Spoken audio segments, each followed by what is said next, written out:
Well folks, welcome back to the workshop. It's time for another Milwaukee Repairathon video. That's actually been requested by someone in the comment section. They asked for another Milwaukee Repairathon, so that's what we're going to do today. There's actually a lot of stuff still on the shelves outside to be done. There's actually all these Milwaukees, so pull them all in together and we'll do all these here in one long video. So this here is the latest Milwaukee Repairathon. And what to start with now, there's actually quite a bit of stuff on here. Two saws, I think one's brushless and one's brushed. 18-volt Milwaukee jigsaws and a corded one. Cordless Milwaukee plunge saw, SDS drill, old nut gun, and of course the Milwaukee grinder, plus a few batteries, but more than likely these won't be fixed. So we'll start off with the standard stuff. We'll go with the grinder first to start off the day. So Milwaukee grinder, we can nearly guess what it's going to be.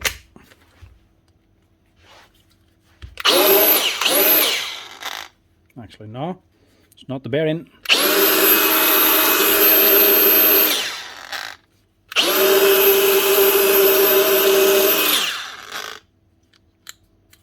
Actually, I don't know what's wrong with that. A wee bit of a whirling sound coming from it, but it's running, it's working. The lock button's working.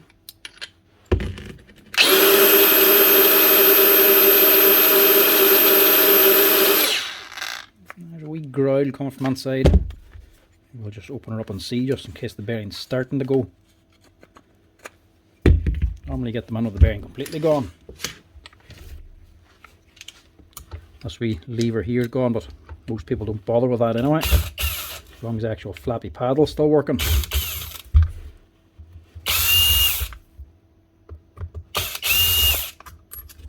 people do just leave them in preemptively, just to get the bearing changed in case it's starting to go. So we'll check that. It is actually starting to fail, it's going dry. We will just change that out. What's that say? Outdo. O-U-T-D-O. It's actually a different brand. Standard 605 anyway. I'm not sure about that, Mick. I thought it said China there, but it didn't. Change that. The other bearing's fine.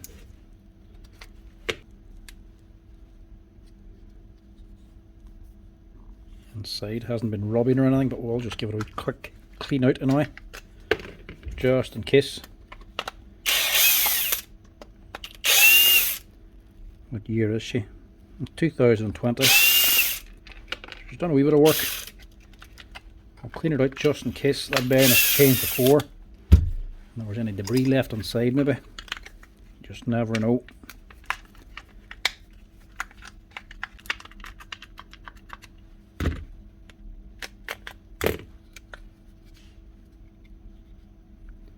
The metal shavings actually sticking to the switch. It's magnet inside the switch and the catch there. So I'll just give that a good blow out. Otherwise it seems alright. Clean that side as well. We'll change this bearing.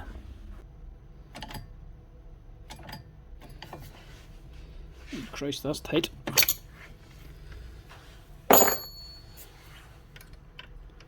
A wee bit shorter maybe. It's just bending.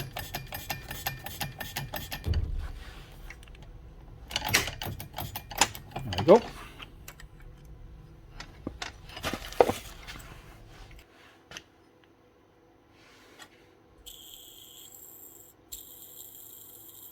That's more than likely the noise. 1605. That's all we should need. There's a rubber seal as well, not a metal shielded. The rubber's just better to keep the dirt out. This one actually came with a rubber seal this time. It did used to come with a metal shield sometimes as well.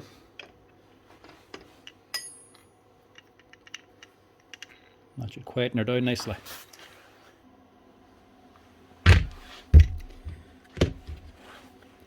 That's the inside cleaned out as well.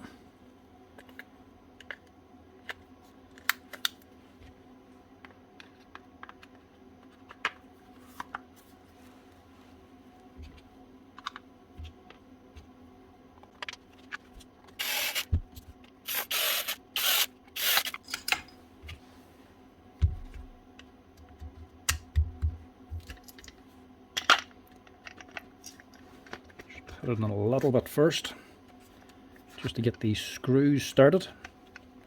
Make sure you get them into the hole.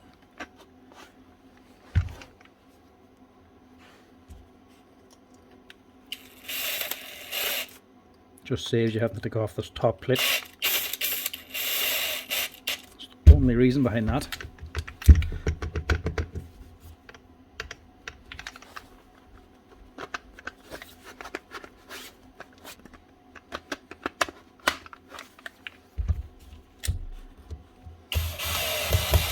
And you put them on the full way once you get the head on correctly.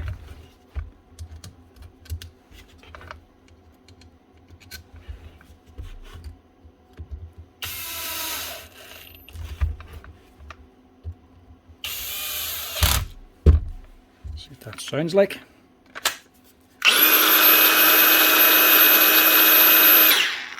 Much better.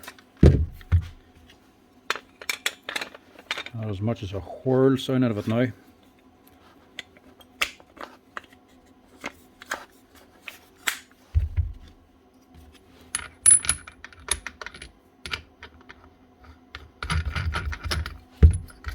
And that's it.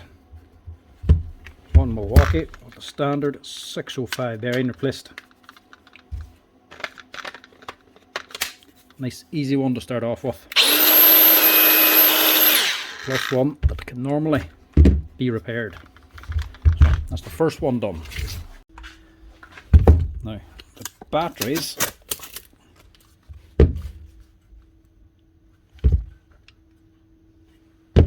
are actually fully charged.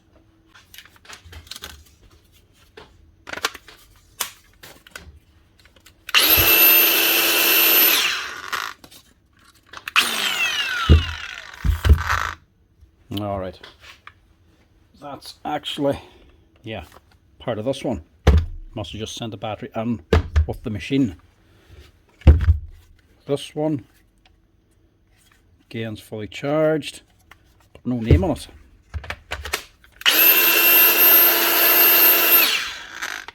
And again, it works. So we'll have to see who owns that. Maybe that's the same story. That might have just been sent in along with another machine. Nothing wrong with them so far. Alright, so with this one out, might as well test it and see what's wrong with it.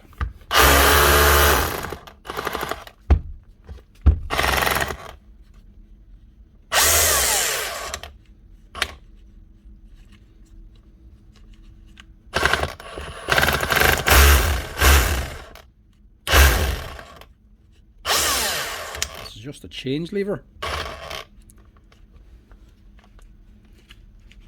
Looks to be lifting out.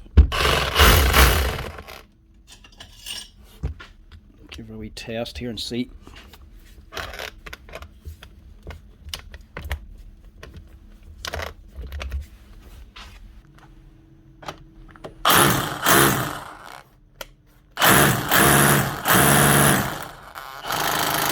Nah, something else there.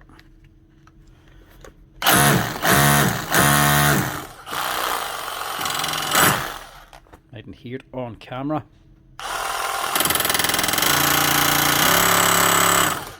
That's barely hitting at all. That does make a noise, but it's not actually hammering correctly. So there's something going on with the piston inside. So main thing is the motor's working, so it's actually worth fixing. We're going to have to get into this one and fix the actual piston or gearbox. See why she's not making any hammer. Kiwis are still there anyway. There's nothing wrong with the chuck. Right, get into this. The question is, how far do I have to strip this down?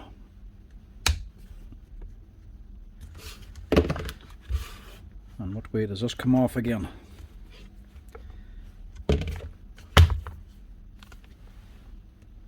Looks like somebody was on this before. Look. You have to push in this wee lever to actually get this handle off. But yeah, sometimes have to squeeze it as well. Looks like someone got a pair of vice grips or pliers and actually bust the side of it. That's why it's not popping out again. Normally stops here, it has to come down this side, or so far to come out.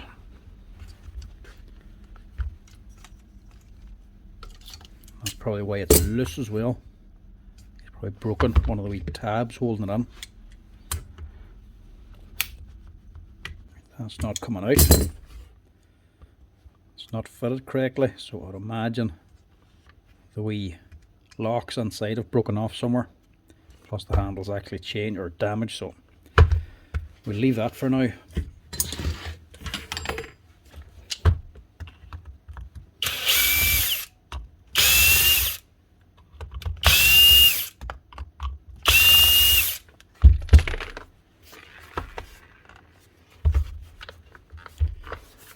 Hoping you could just pull that off, but nope, you have to open it.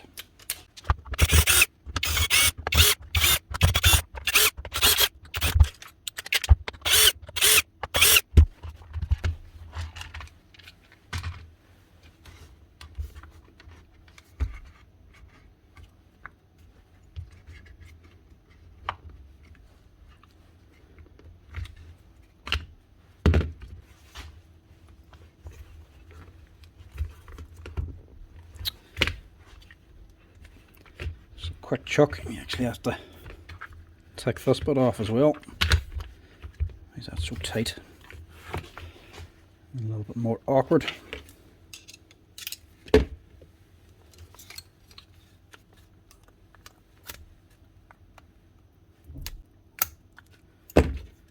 Remove the steel ring. Dismantle this quick release mechanism first.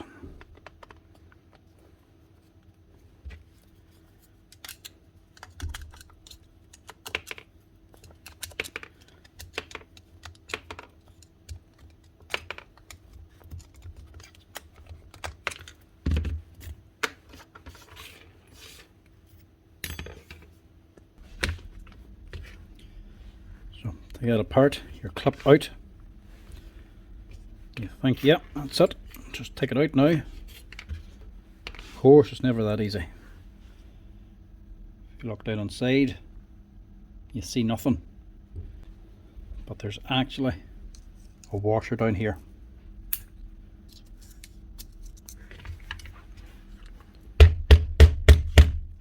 Which of course has to come out.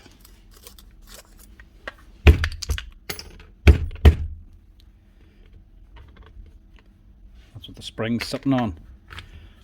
And under the washer there is yet another spring clip. There it is there. So that also has to come out.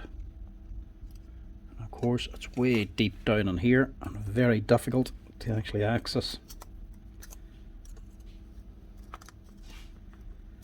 Nearly like Milwaukee, just do not want you fixing these. Put them to the bottom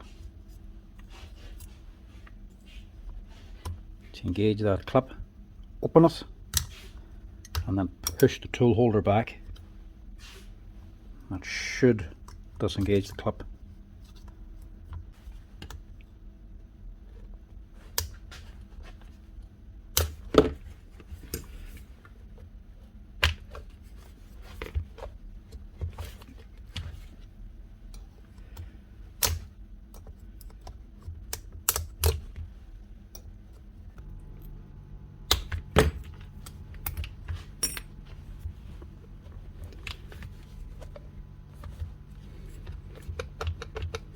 Nope, still no good.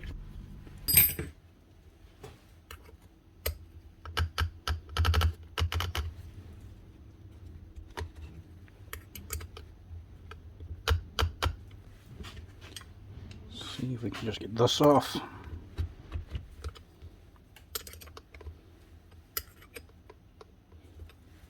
There's what actually holes in the piston assembly inside the machine. Maybe if this is out, it can all slide out together.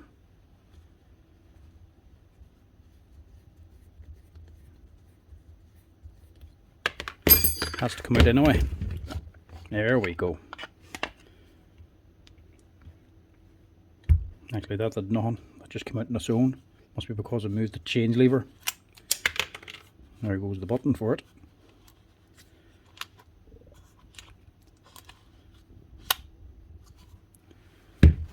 Right, I'll have to fix that as well.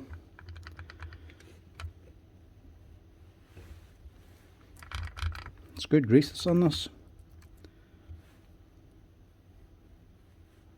Nice and heavy and plenty of it. We have to get on here now to take out the piston.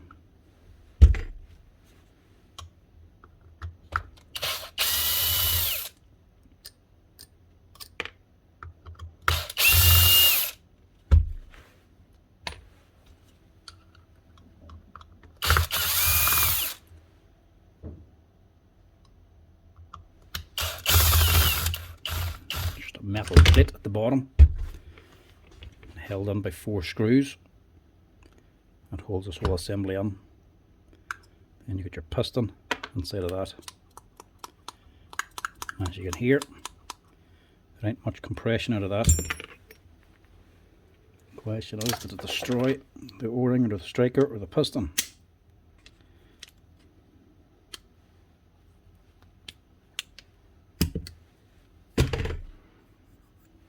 It's actually a bit stiff, but it's only just starting to go dry.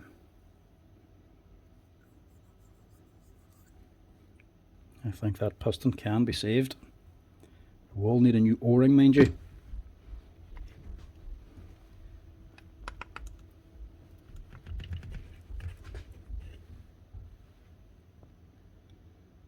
And at the back of here, that's where the screw we took out here. That's actually the shaft. And screws the shaft of this through the bearing back here, and that screws holds it on. Should come out. No, sure it can't come out, I still have the motor attached. So the gear, motor on top of the gear, is on top of the bevel gear at the back of here. This is actually driving. The motor spins, turns this bevel gear, then rotates this. And that's this here drive shaft that actually powers everything. So wherever these levers are attached, it's either engaging the hammer for the piston or the drive for the rotation up here. So that end should be okay. Everything seems to be working.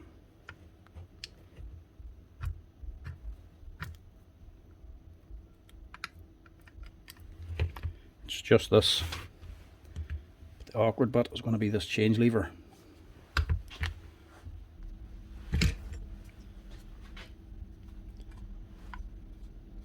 So the greasiness is very good, and there's a good bit of it. I would say that's still the problem. It's good thick grease, but it's just a little bit too thick.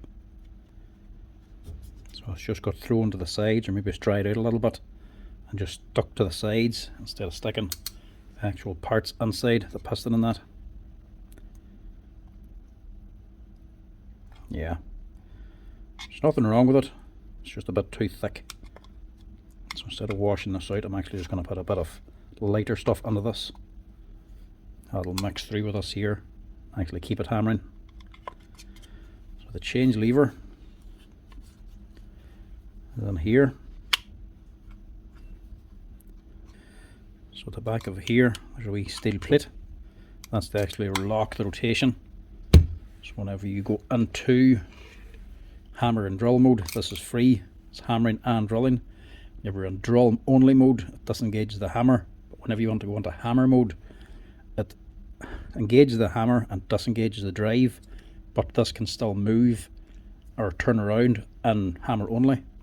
So this wee plate here actually springs up and locks this here gear, so it can't rotate.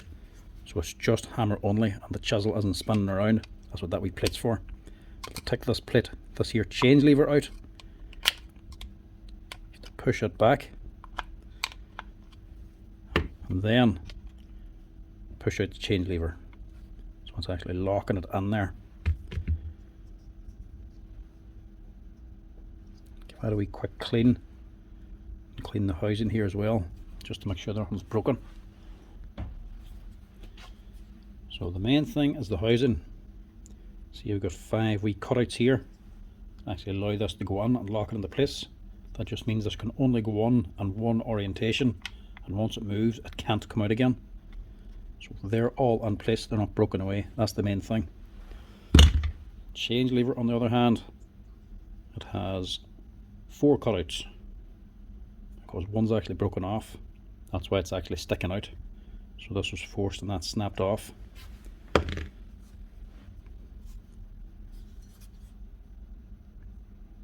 Because that snapped off, it's more than likely in here. So we are actually going to have to clean this out. I know it's only a piece of plastic, but it can do damage to the O-rings inside. If it was metal, it would actually be better, because you could just stick a magnet in and it might grab it. But if it's plastic, you're just basically going to have to sieve through the grease. Unless you can find it, you're going to have to wash it out.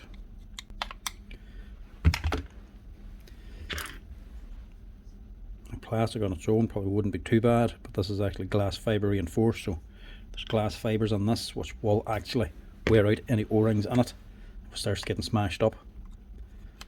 So yeah, I'm going to have to clean this out now. Wash this out, wash this down, just put all fresh grease into it. Save contaminating the parts washer too much. Just going to scrape out some of this here heavier stuff.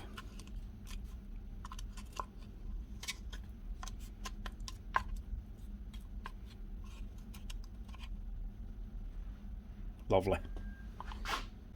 One tip I can give anybody if you're doing repairs at home or trying to fix anything at home is don't force nothing. If you're trying to take it apart and it won't come apart, don't pry it or don't force it. It should just slide apart. Which is a perfect example of this one. If I hadn't have actually forced this here and broke that off and got bits inside the actual hammer pipe or hammer gearbox, all I would have had to have done was open this here up, put some Bosch grease into this here lighter Bosch grease, and more than likely that's all I would have had to do. I've only had to wash it out and strip it down this far because this here was broken. Because I've done all this here, it will also just change this O-ring as well on the hammer to make sure she's hammering right. But the old one wasn't even all that badly worn, there wasn't even a shoulder on it. So really, if I had to just put Bosch grease in, this would have ran perfectly. It's just that change lever was broken, had to be replaced, and because that part's inside, it had to be washed out. Just goes to show, if I hadn't have forced that, this here would have been a much simpler repair. But luckily enough, this one can actually be fixed. Now, the grease that was in this, like I was saying, is good heavy thick stuff, but to be honest, mightn't be as good as I first thought. This is actually only a 2021 machine. It's already starting to dry out, which ain't the best, to be honest. So I wouldn't expect the grease to have gone like that so soon. I'm putting this here screw back in because there's no real need to have taken it out. Can't take that shaft out unless the motor's out. But I don't need to take the motor out this time. If you do need to take it out, it's just 4 screws underneath here to pull off the actual stator. Then there's 2 screws either side to pull the rotor out. Once the rotor's out and that there bolts out, the whole drive assembly can actually be pulled out. But don't actually need it out this time. There's no reason to actually take it out to begin with.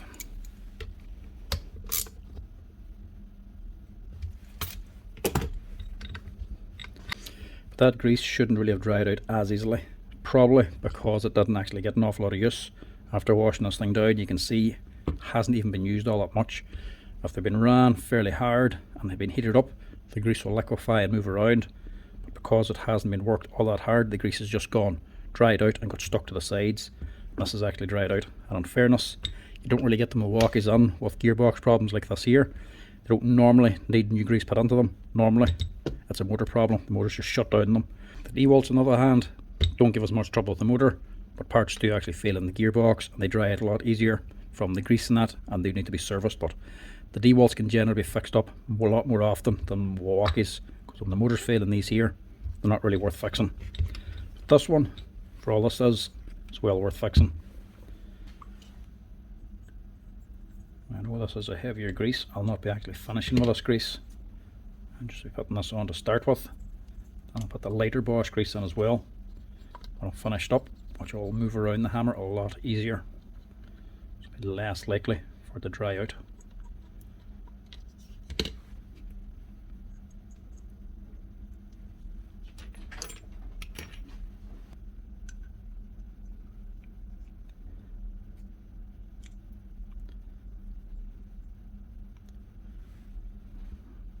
put that back in, get a little bit of the proper grease on.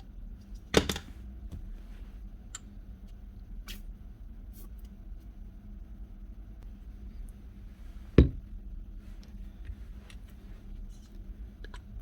I'll get this side ready to go.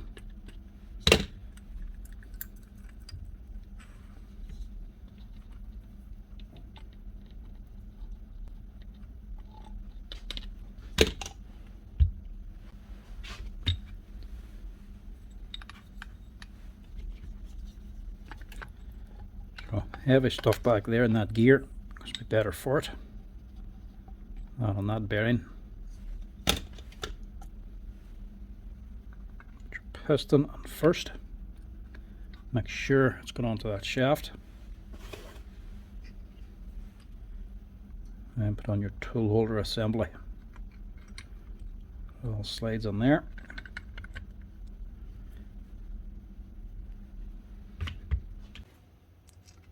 Then your 4 bolts, hold it on.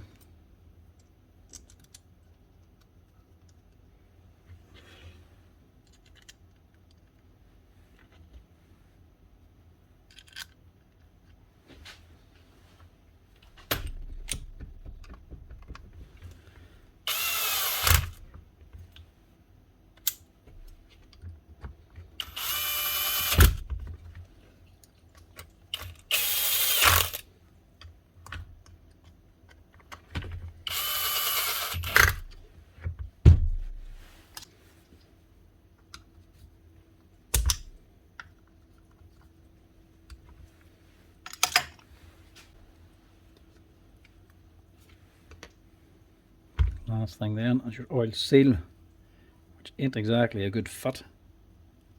It's just basically squished against the side.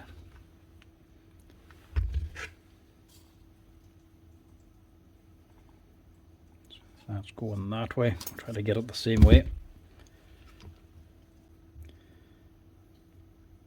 Because it's nice shaped to this bottom housing down here. If I put it on differently, that shape could cause the grease to leak out. So I'll try to get that right.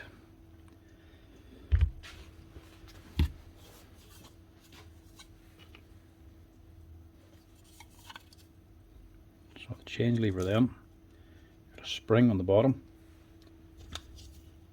Got a bit of grease down there too. And your wee plate.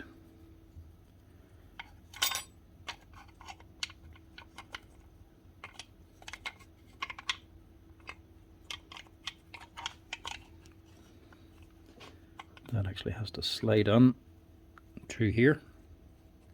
So the springs are pushing it back up.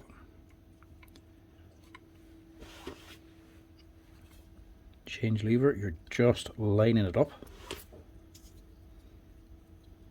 Lining up the 3 and the 2 down here. So it's going in that way, just down past the drill only section. And then push this plate down. Push the lever on.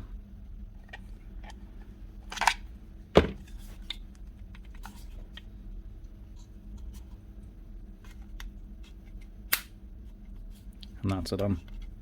So that has to go on first before you reassemble this. Now,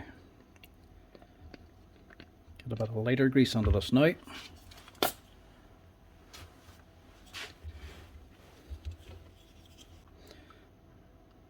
Obviously, just like anything, there's a plus and a minus to it. This lighter grease will be far better for keeping this hammering, but it can also leak out a lot easier too.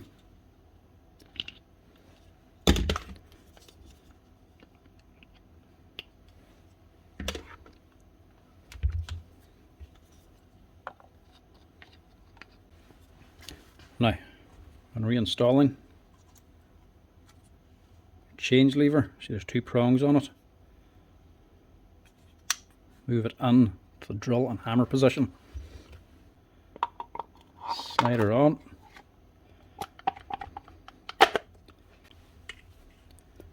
push it on, and you might have to change your change lever back and forth a little bit to get it to slide into place.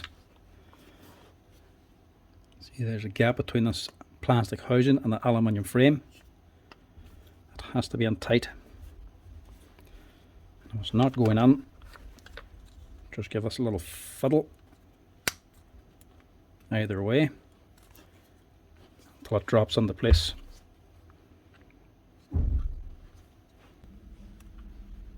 That should be her. You know you're right if you put it in the drill or hammer only with rotation. It should be able to turn. That should be it.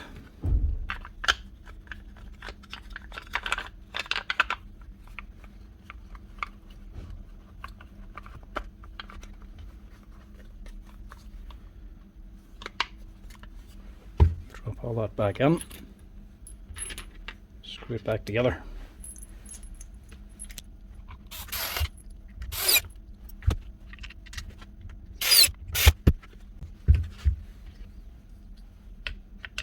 Get your change lever, make sure it's in and working. Sure your wires are down in place. This is all one wiring loom anyway, so it shouldn't be all that complicated. It should sit down fairly well. Just line up this here part of the fuel sign and the rest should drop into place.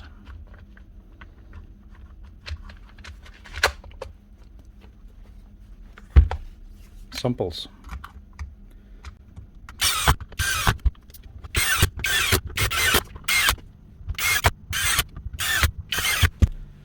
Aye.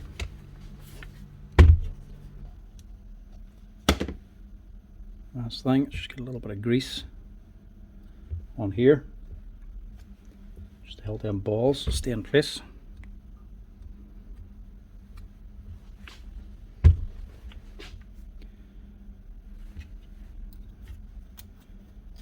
You have a C-clip going on first to lock in the tool holder. Slide that down until it clicks in,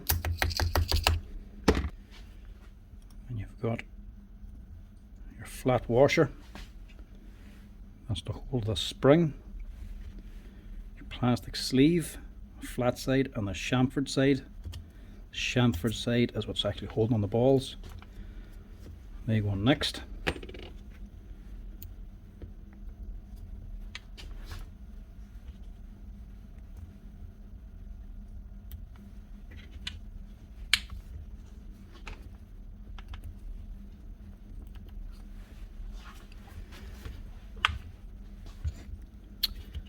Then you have a steel ring. Can't remember which way that goes. It's not that way.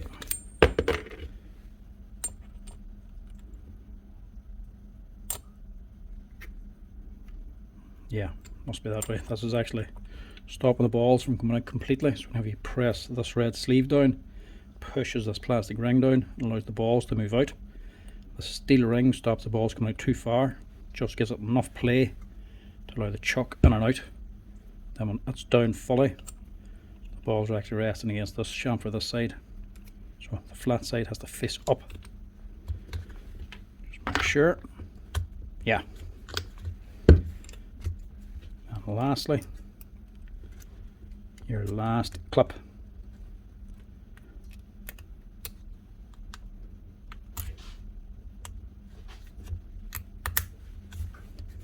And that should be it.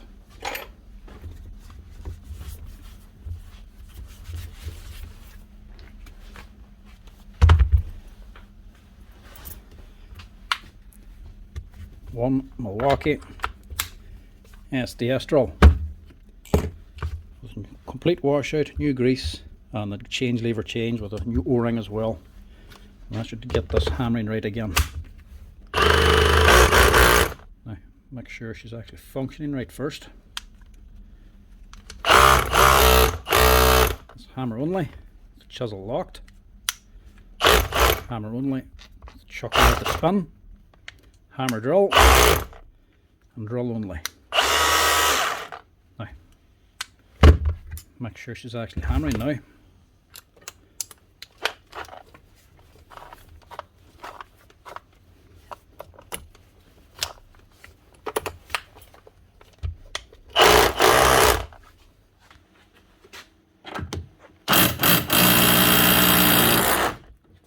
Oh, through the bench.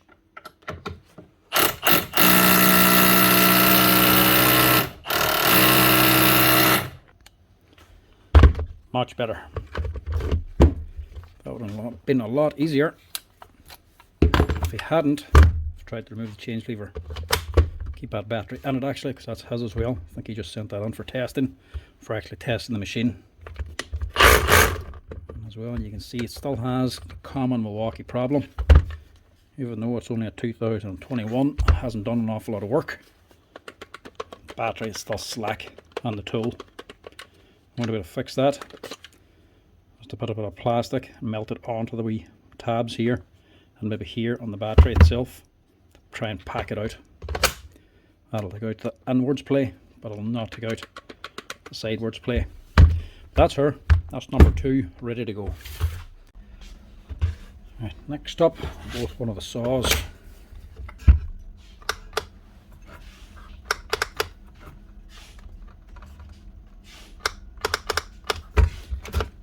It's not even trying to run.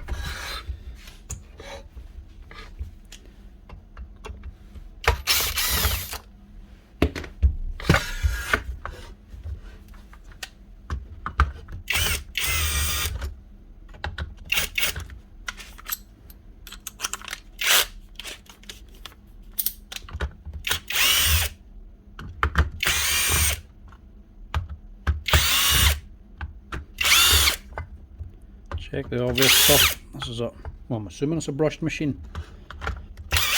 Check the brushes and check the switch. Actually, looks like somebody was on this before, probably a long time ago. That label's cut already.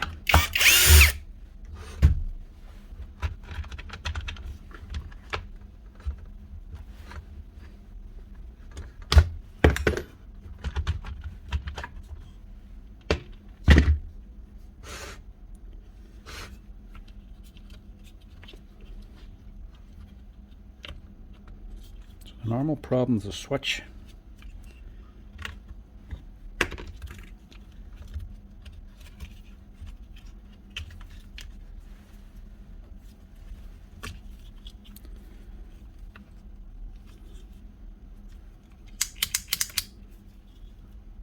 There's definitely burning going on there. That wire's burnt and this wire's burnt.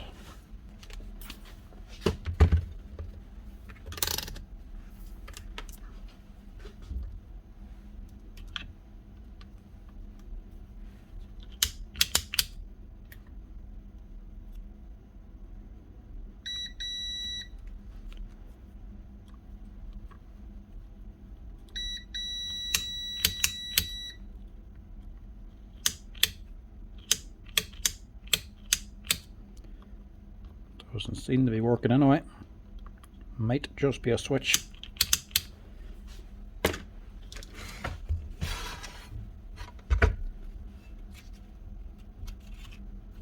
The rest looks okay.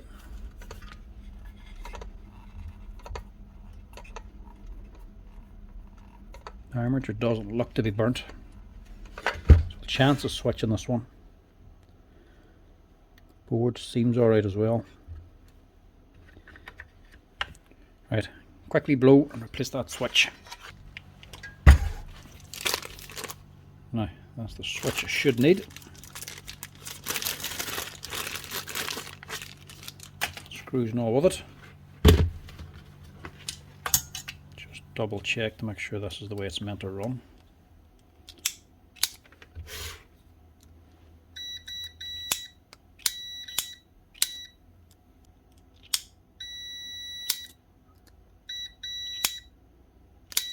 Right,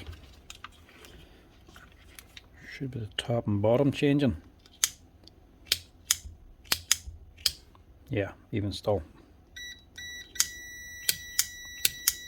That's what's locked on as well. So it is the switch. I'll just put a little bit of heat shrink onto that cable.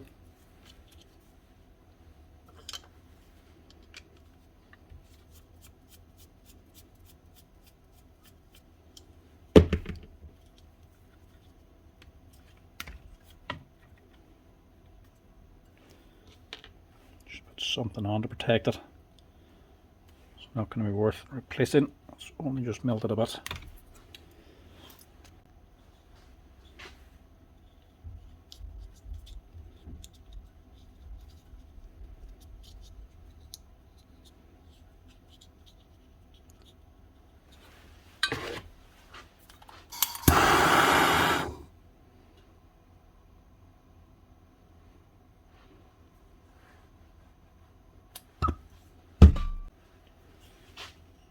Put on 2 just in case.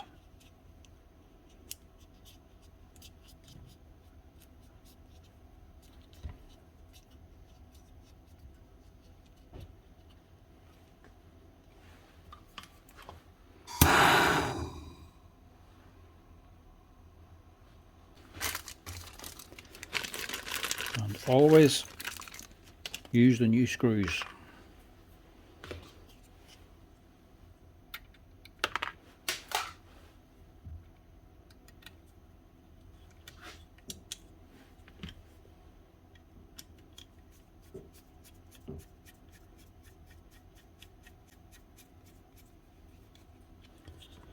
Wrap these over one by one so nothing gets muddled up, and we should be good to go. There's no doubt about the switch anyway. The old one had totally melted, so that's definitely gone.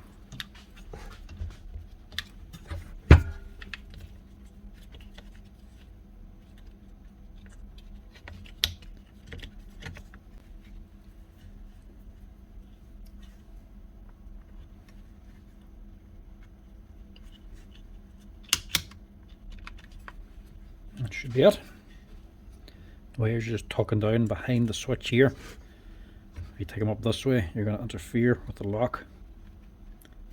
Just make sure they're all tucked down and out of the way. And the same as over here.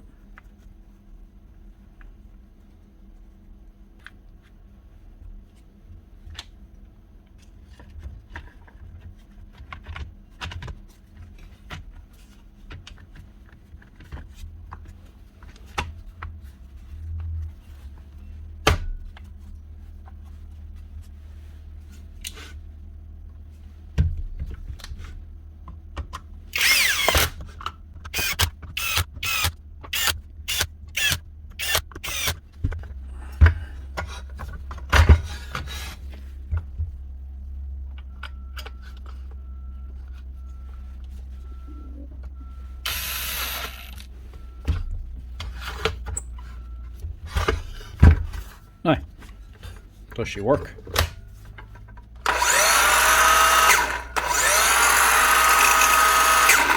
Not so bad, especially since it just needs a switch.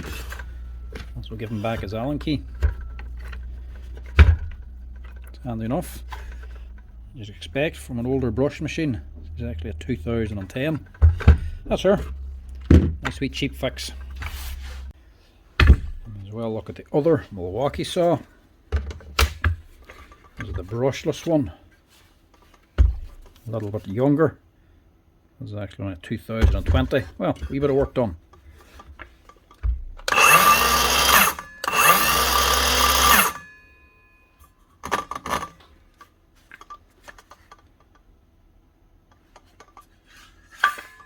What's meant to be wrong with this?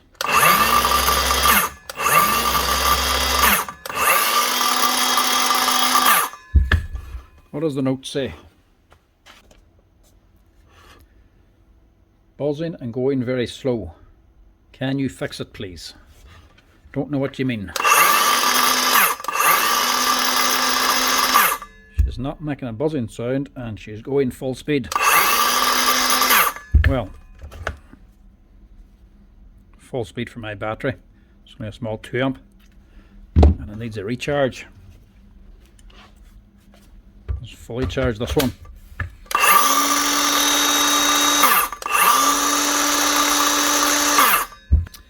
Right, there's not much I can do, it's running. I'll ring the customer and see what he says. I still don't actually know who owns this. Ring this boy and see what he says about this. Yeah, no, not worth fixing. He says it's actually stopped working completely for him. It wasn't a buzzing noise coming from it, it was like a high pitched squeal. So that there's the controller failing. It's running for me now, but that's the way Milwaukee tools can sometimes go, especially the fuel stuff. That's the feedback I'm getting from customers. They can fail just sitting on a shelf, which can happen quite often.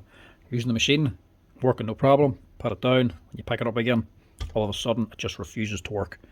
That's what's happened here. He's only used this a dozen times, but it has been used now in a little while. He's left it on a shelf somewhere, he's taking it down to use it, and it's just doing this here crack. But he did say one other time when he was using it, it was running very slow, as in the motor was running, just wasn't getting full torque. But it worked again for a little while, and now it's starting this here crack. So that ain't going to be worth fixing. That's going to need a new controller, which is part of the whole motor unit, which to replace will basically cost nearly the same price as a new machine. So that's not going to be worth it. Milwaukee's, especially the fuel stuff, that's what I'm getting a lot of the time. The controllers are just failing out of nowhere for no apparent reason. It's not like it's getting heavy use and it cooks itself. They just shut down randomly. So that ain't going to be worth fixing. Now, try the last of the saws.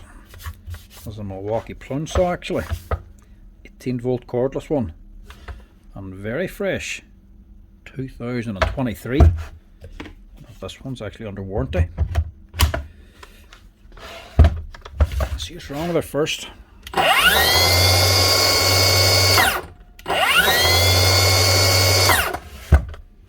It works.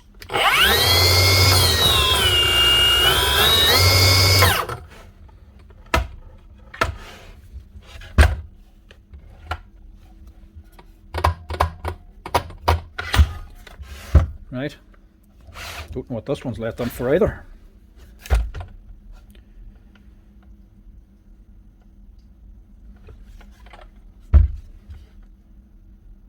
Looks alright, motor's running, base is square, seems to be sitting square.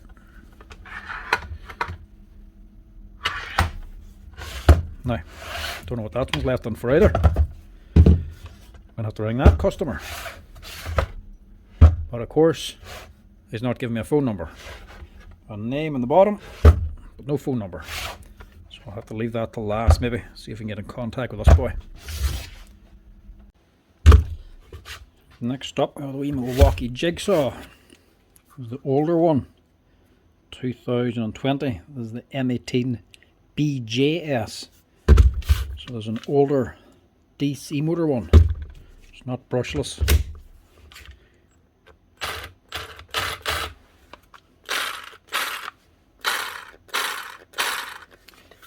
That's looking like a controller. Go on and have a look anyway.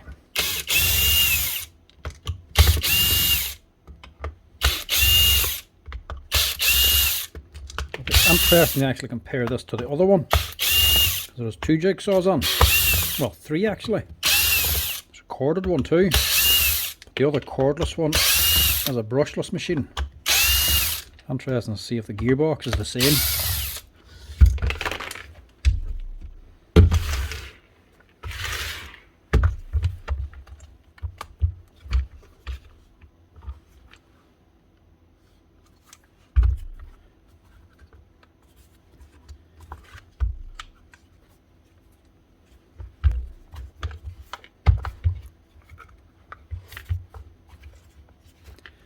Looks like this ain't going to be as easy as I thought.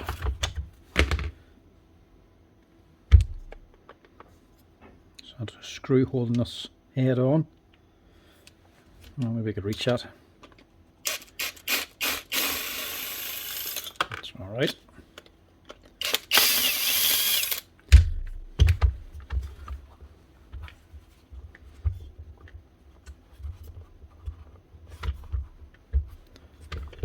Now, will it open for me?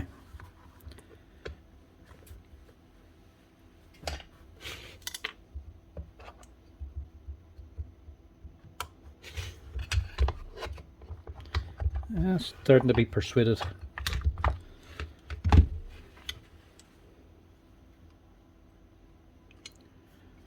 Alright, we'll see there's nothing wrong with the motor anyway.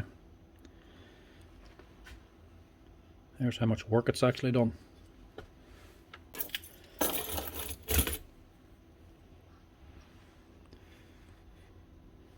See down on there, on the actual armature.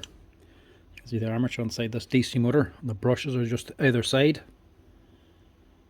You can actually see the actual teeth pattern. 3 little teeth on the bottom of the brushes, and you can see the 3 marks on the armature. So that machine there has basically just been switched on and nothing else. That's not been ran at all. The brushes haven't even started the bedding yet. They're still brand new. So that might be 2020, but it's done no work. As you can see from the gearbox, not a mark on it, and yet it's still stopped working. Oh, it's just fantastic.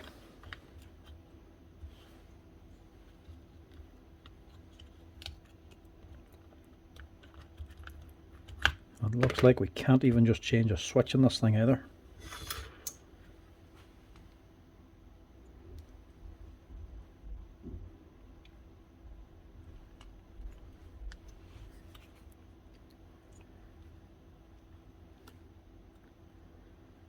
Can't see anything obvious. And just in case, it's as simple as a bad wire. They're okay. And they're well attached. Yep.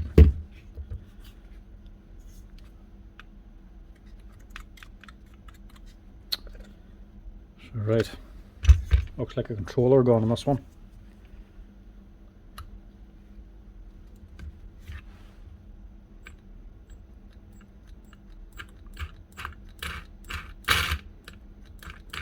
Actually, it says the switch. Right, price this up first. See if we can get this switch or not. Right, this ain't looking too good. So, DC motor, that's okay. Switch is part of the whole assembly.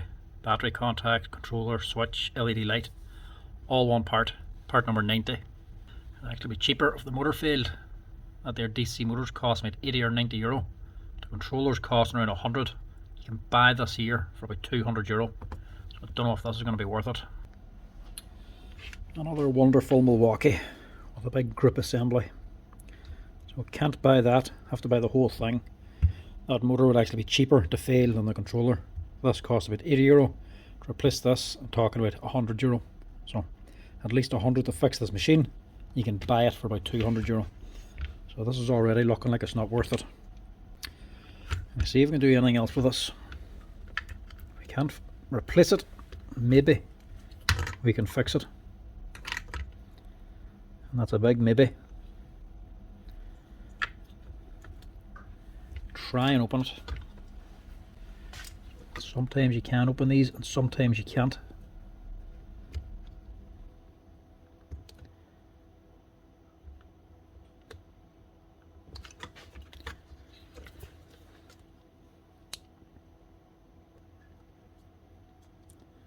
Might open for me.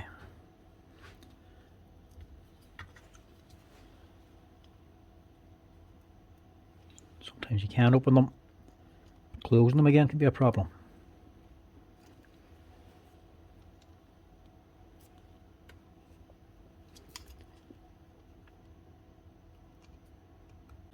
One more little tab just here.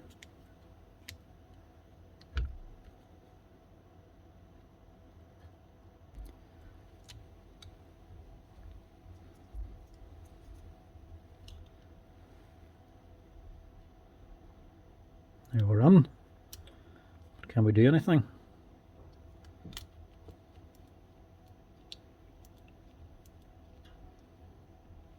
Give it a wee wash out and see if that does anything.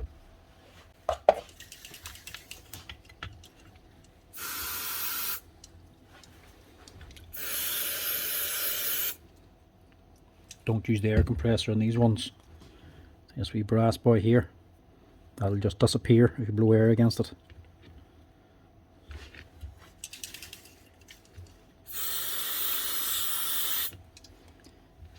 Let that dry and see if it does anything. It's not the switch, it's going to be the control board.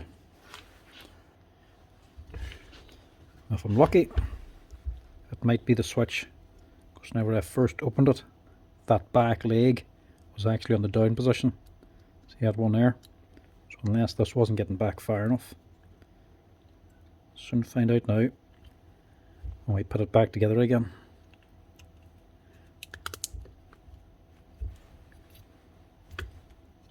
Make sure they're all engaged again, the wee catches. Yeah, just try it like that.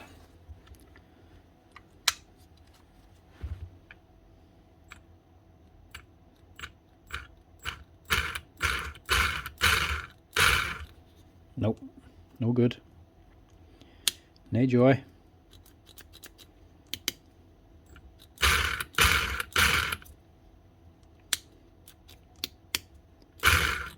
It's not the switch. That is indeed the controller.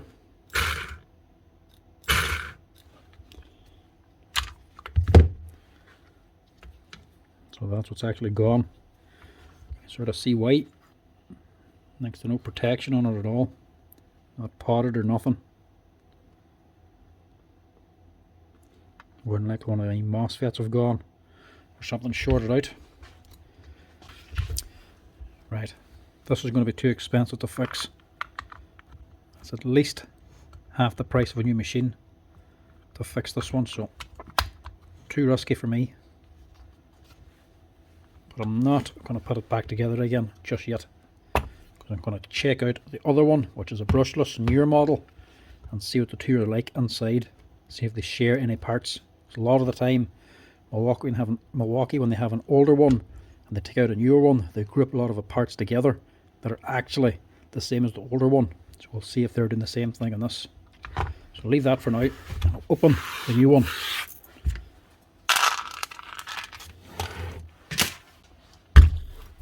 So this is the newer brushless one.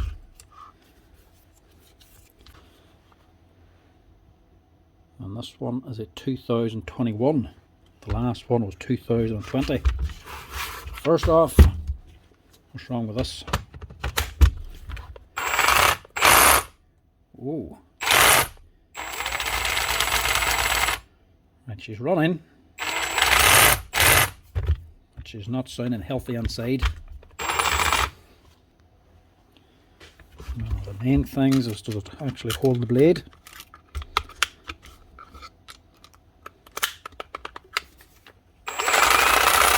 Yeah, molded no problem.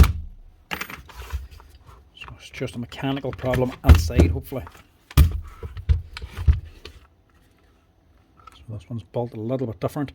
Doesn't have the screws under here.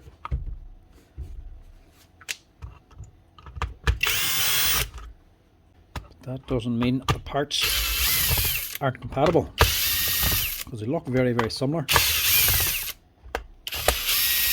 Sometimes they can just redesign the machine to take a new motor, the brushless one, and change some of the weighing around. Might change the body a little bit to make it look a little bit different, but the parts inside will be basically the same. DeWalt do the exact same thing. If you go to the DeWalt SDS roll, the old black one, is the gearbox and it is nearly identical to the brushless one with a silver gearbox. Inside the two are the exact same. That's probably one of the problems with the DeWalt SDS drill. The parts on the newer brushless one, the actual hammer mechanism, aren't really built or designed for the brushless motor. They were more designed for the brushed motor, which is a little bit weaker. So whenever they put on the bigger brushless motor, which has more torque and more power, the parts started fatiguing faster, so you get more brakes on the actual brushless motor. That's because they've just swapped everything over and not changed in the actual mechanical parts, apart from just the motor. But you can still buy all the parts for both.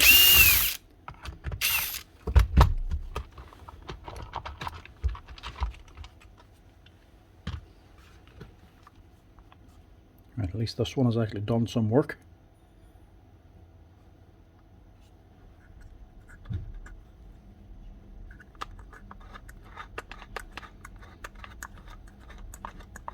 Now this is going to be rubbing because it has to be closed in the clamshell for this rotor to actually be held right. Whenever you open up the clamshell, the magnets on the rotor get stuck to the steel and the stator, so they actually rub together. So that's why you're hearing that rubbing. It's nothing to do with the motor itself, just because I've opened it. Same sort of crack on this one. Just an open board. There's another wee board here, but at least that one's potted. It looks like the same switch, just with longer wires to take things down here. Let's just compare.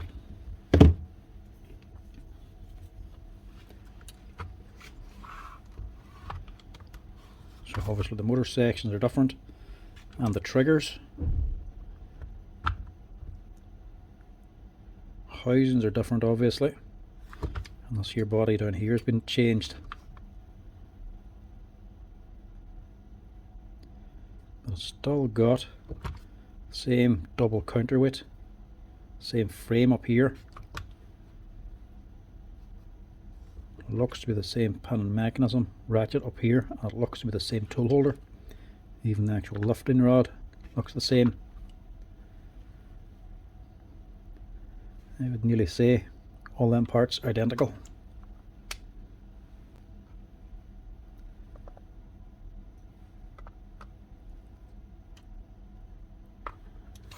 Some bits taken out, like the guide, this pin guide up here is missing on this one. And you have one pin guide here, so on the back side of this one. So basically the same gearbox.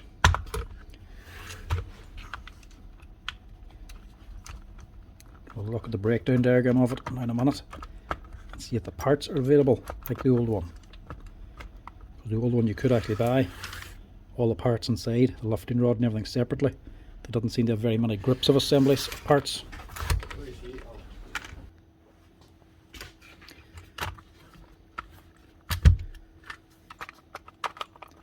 The main thing is what's actually wrong with this one.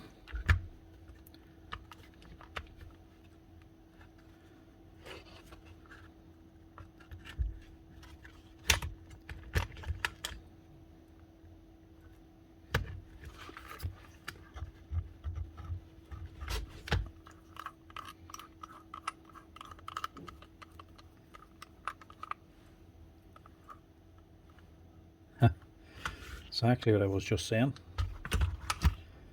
This one has a metal pin at the top. That's actually guiding this counterweight. This one doesn't. That's because it's fallen out. Meant to be a steel pin through that. So where's the pin? That's where all the noise is coming from. This is just rattling around inside.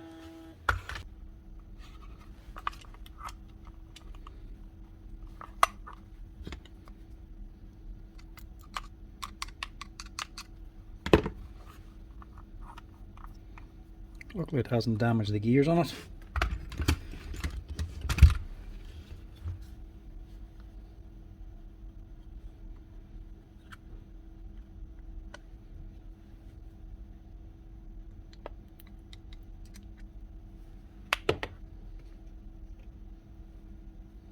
It's not it either. Where did it go?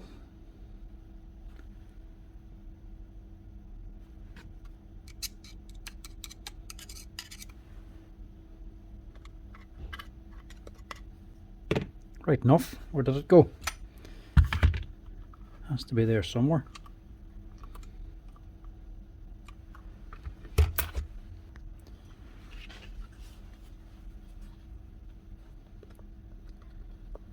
Just gonna have to take it out and see.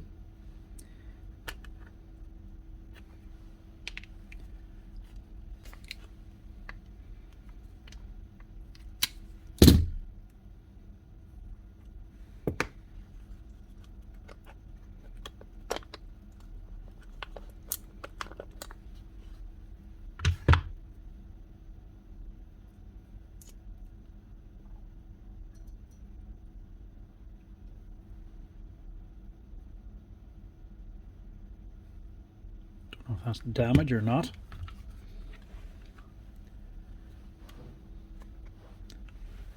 Must be, because that other one doesn't have it.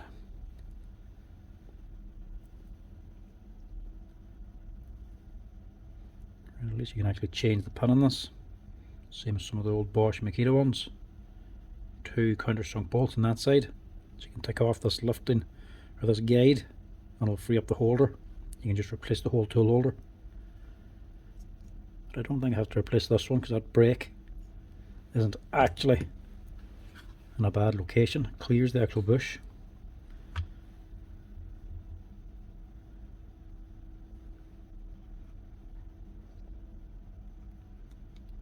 But where did that pin go?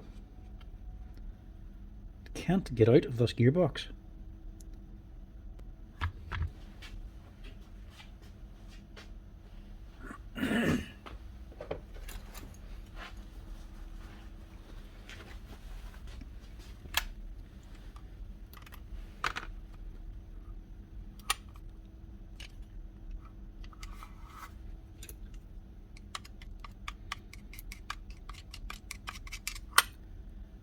Probably why it didn't do any damage to it, because it's not there.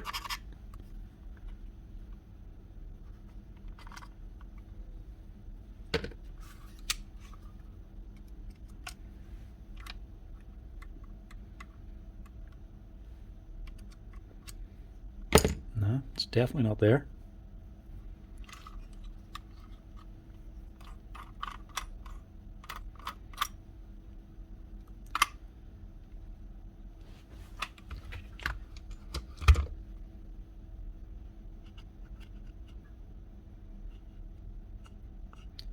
Actually, I don't think it was ever there. That housing's actually wore there, look. You can see without counterweight, it's actually been cut in.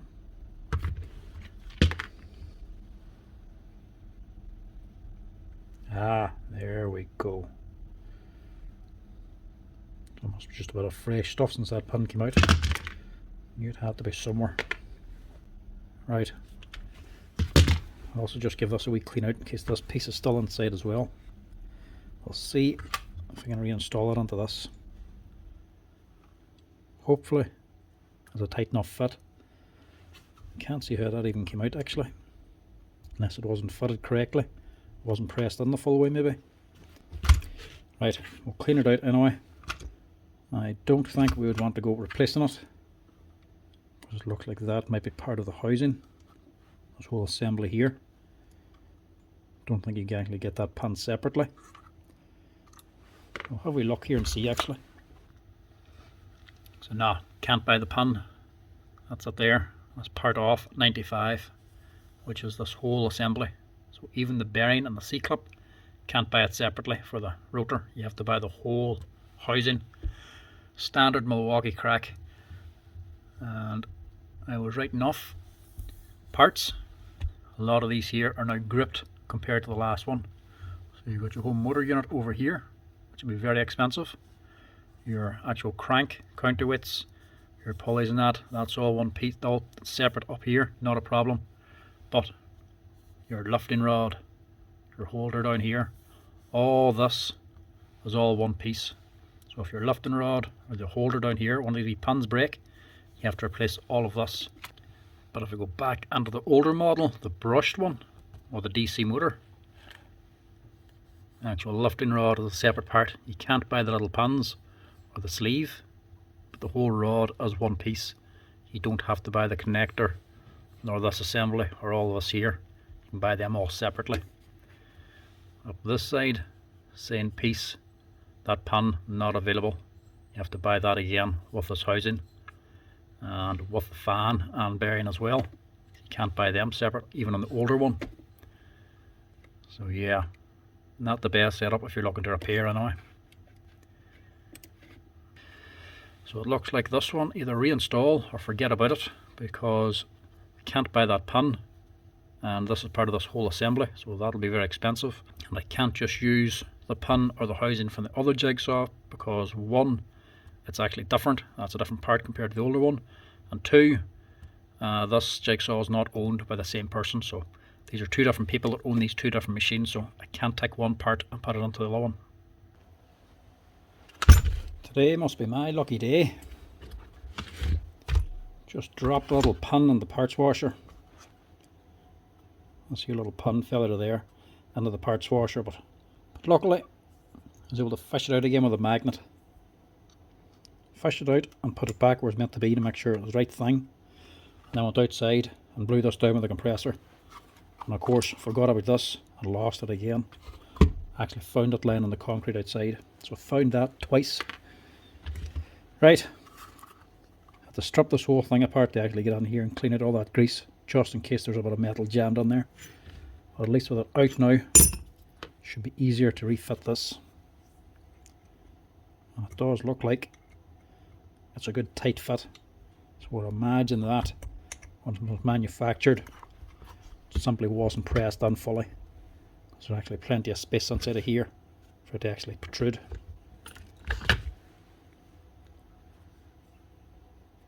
So I'll press that back in. Take it. Not sure how far did it want to go actually. I suppose you can compare it to the other one. Yeah, so it was just flush. Right. Press that on. No special equipment needed to fit that. Just use the vise. Now, don't go mad with the grease in this thing either. Jigsaws generally don't have an awful lot. If you put on too much, it's just going to come out.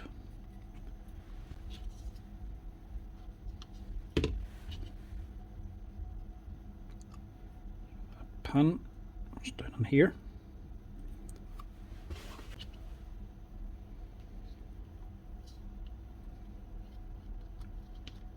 Grease that shaft and grease the needle bearing and the gear.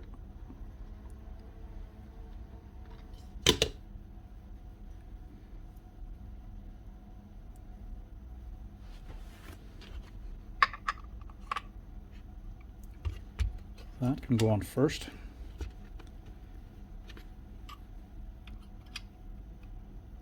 Then this little cam, which I think is position sensitive.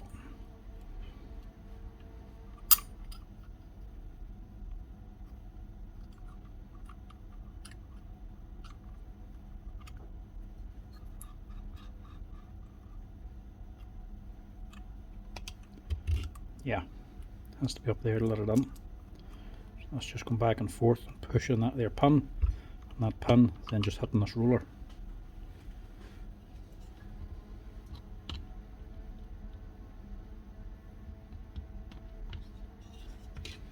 So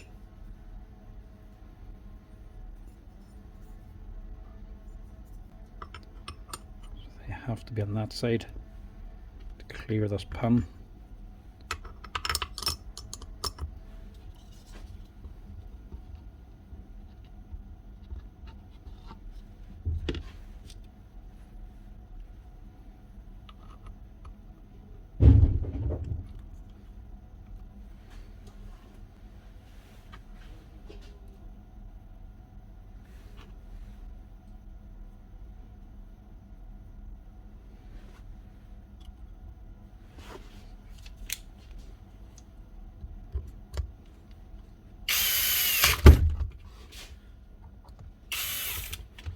Wet thingies. So that will twist.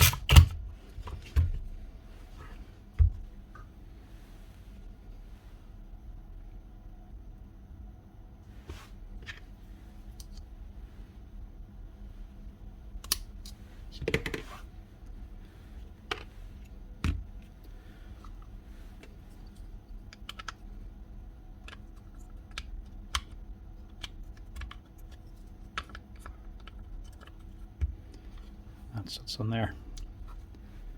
Lastly, little needle roller then. That sits inside of here. That's one side.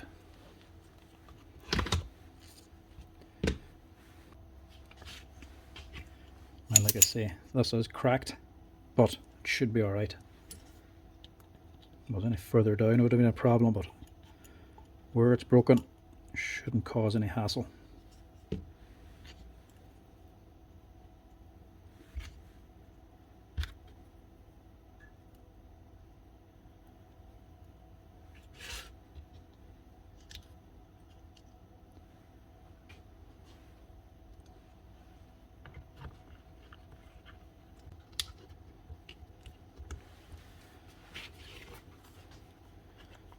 That's in there.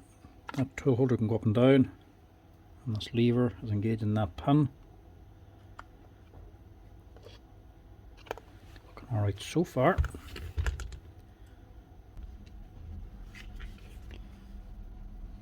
Where did this bit go? I think it was here, but how does that fit on? Oh, I'll re-slicing that one. Lift this up again.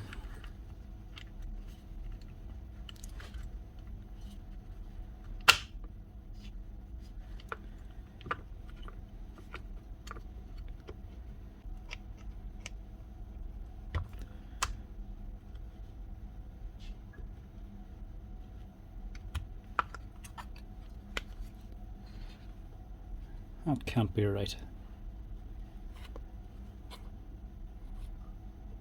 Well, it does centre it. Seems very flimsy. Well, if it works, it works. Let's see if I can get this on now. Without all the screws.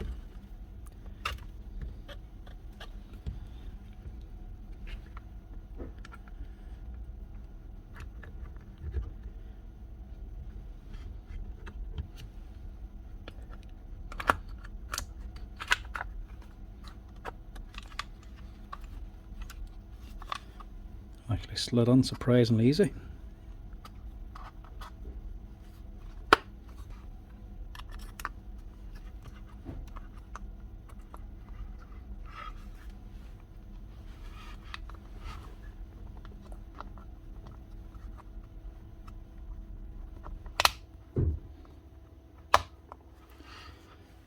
That pan secures that. A washer on top.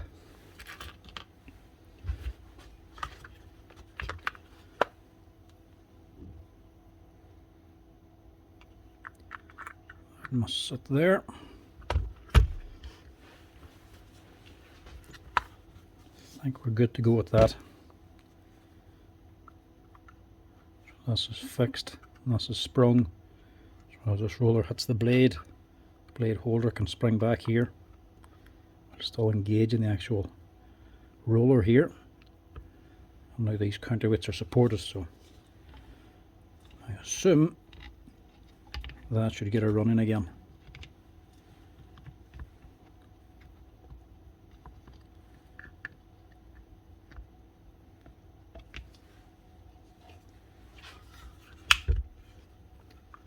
And best of all, no parts needed.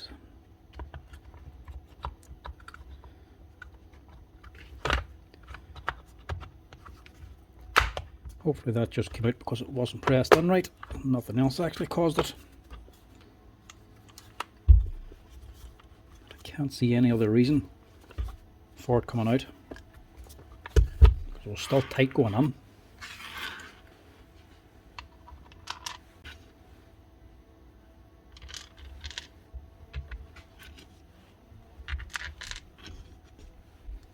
I'll say if you're looking for a tool holder for one of these and you don't want to replace all of that, go and order the one from the previous model. This one here, the BGS. Nearly guarantee it's the same tool holder, just at around half the price.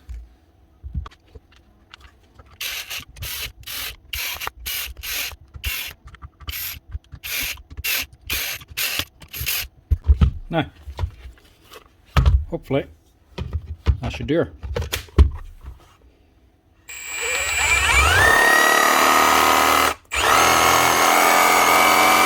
What'll be wrong with that?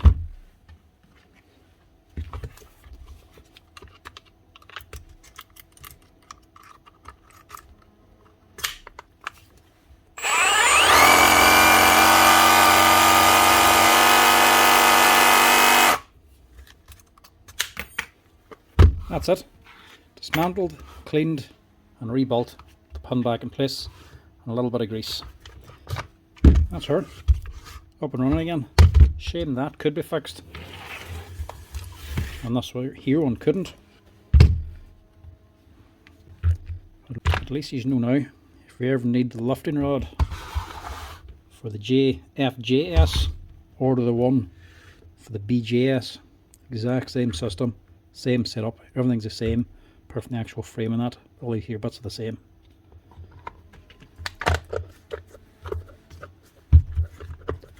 You'd think this one being older with a DC motor would have been more reliable.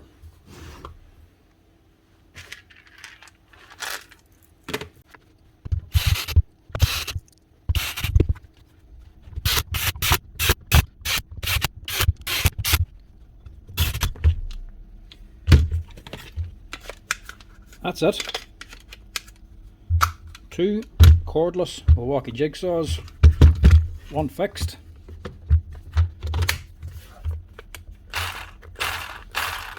One not fixed, or not worth fixing. That's them 2. Now, this next one is an older corded jigsaw. Well, it's corded, but it's not all that much older. 2018. This is the JSPE 135 TX. Now, these have been around for a while, and they used to be a very, very good machine. I'm assuming this is still the same good machine, and it might just need a base plate. This will be a very simple repair if that's all it needs.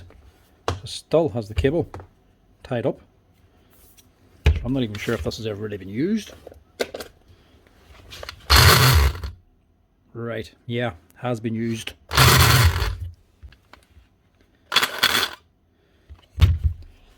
Never mind. Right. Something going on inside and the gearbox. Sounds like a stripped gear. Either a stripped gear or a stripped out armature.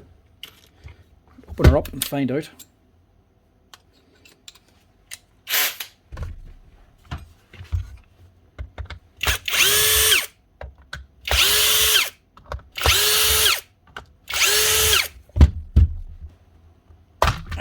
There we go.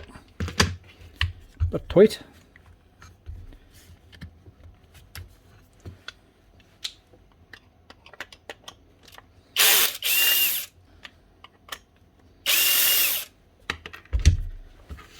Two screws in the back.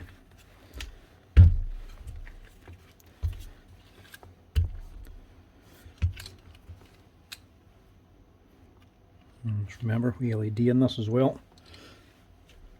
Careful when you open it, in case you break the wire.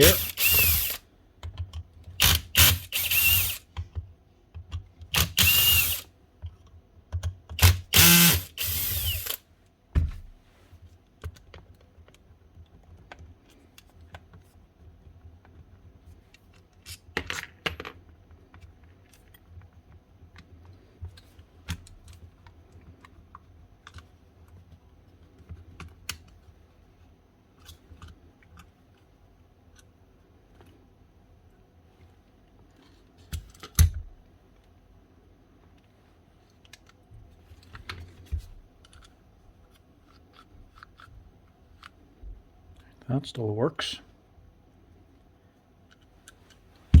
Doesn't look they've done an awful lot of work.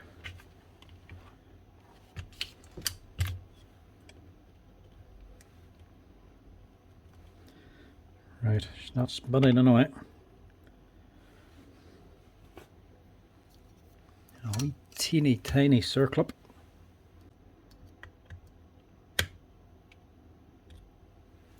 Take that off. We wash her out.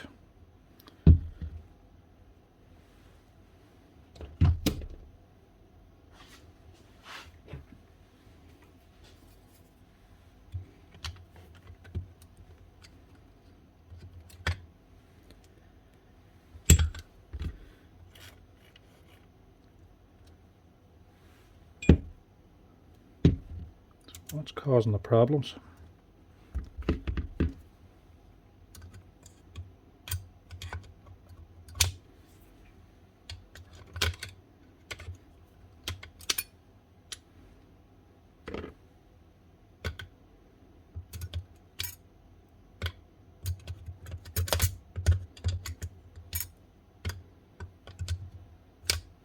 It's not that anyway. Ah, there it is there, sure. Just a bearing flapping all over the place.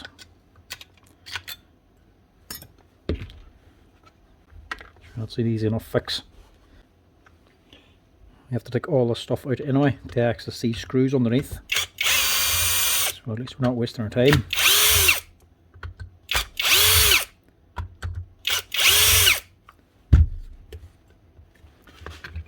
So just disengage the brush. Pop off the spring. Pull out the brush.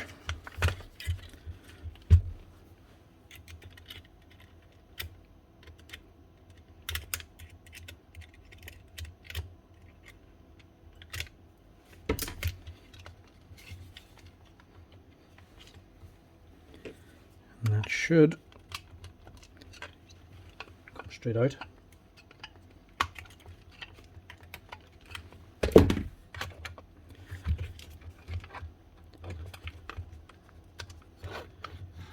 Just remembering that LED, that's your cable. Be careful as you pull it out, don't just yank it.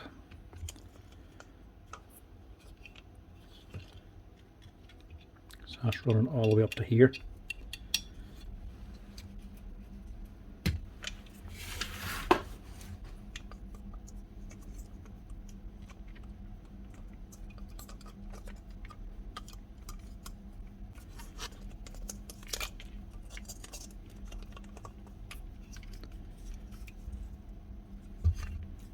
Don't have to take it out, just get it out of the way for now.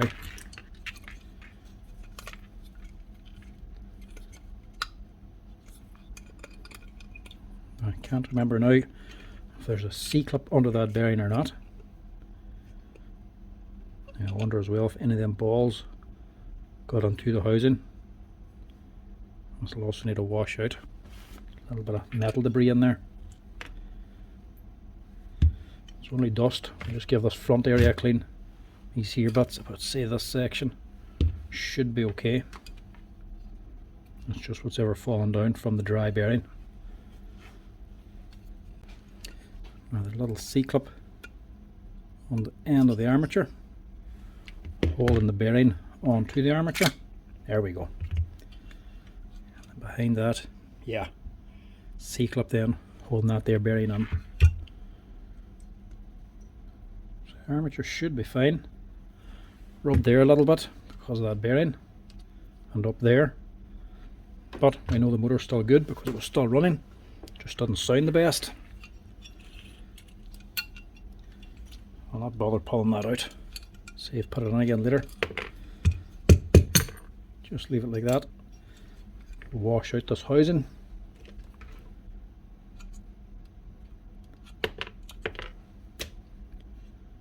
And I'll take that bearing out and replace it.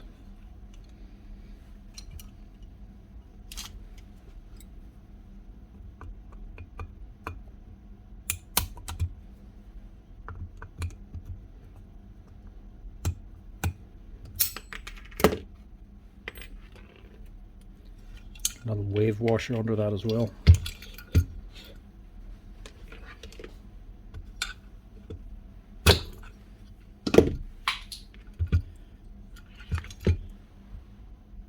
He just kept going until she was cooked. Now, don't know what size that is, so I'll just measure it up. Right, this back one, I actually changed that as well. Didn't sound too bad, but starting to get a bit slack. You can hear it rattling, so we'll just change that as well. 626 bearing CW, so I stuck on an FEG one, so hopefully that'll last a bit longer. And this top one is a 608. Markings are gone on this one. We'll just measure it up by size. So this is a 608 and an NSK bearing, so it should last a bit better. Damn. Shaft's actually destroyed.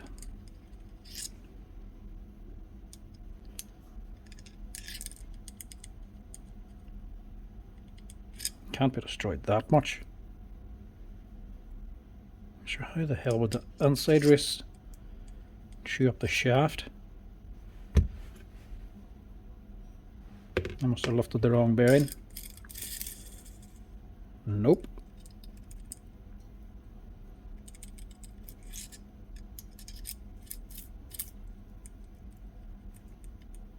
No way. Hey. Did they fit the wrong bearing on this?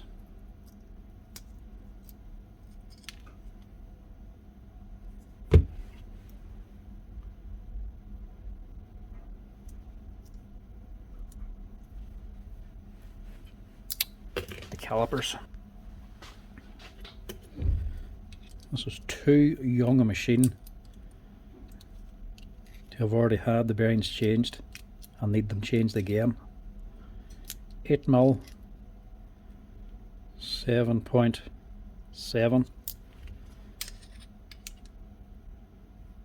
6.6. Am I losing it, or is that there being the wrong bearing fitted?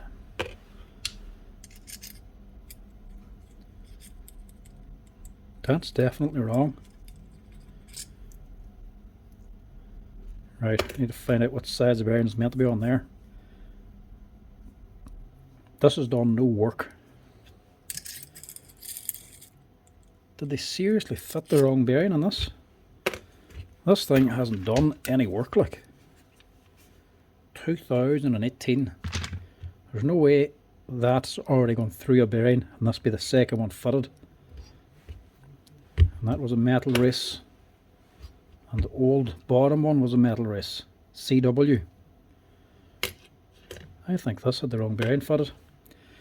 Check the diagram, see what we can see. We'll see which one's actually meant to be fitted to this.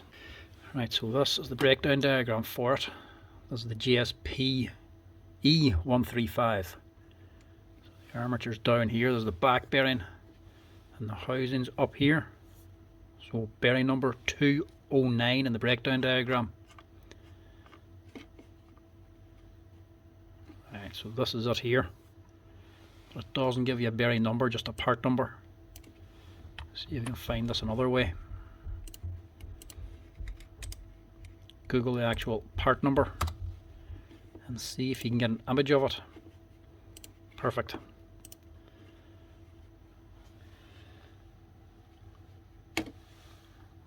$627. Looks like somebody somewhere made a very silly mistake, either when manufacturing or whoever repaired this last, if it was repaired last, fitted the wrong bearing. It's not a 608, it's a 627.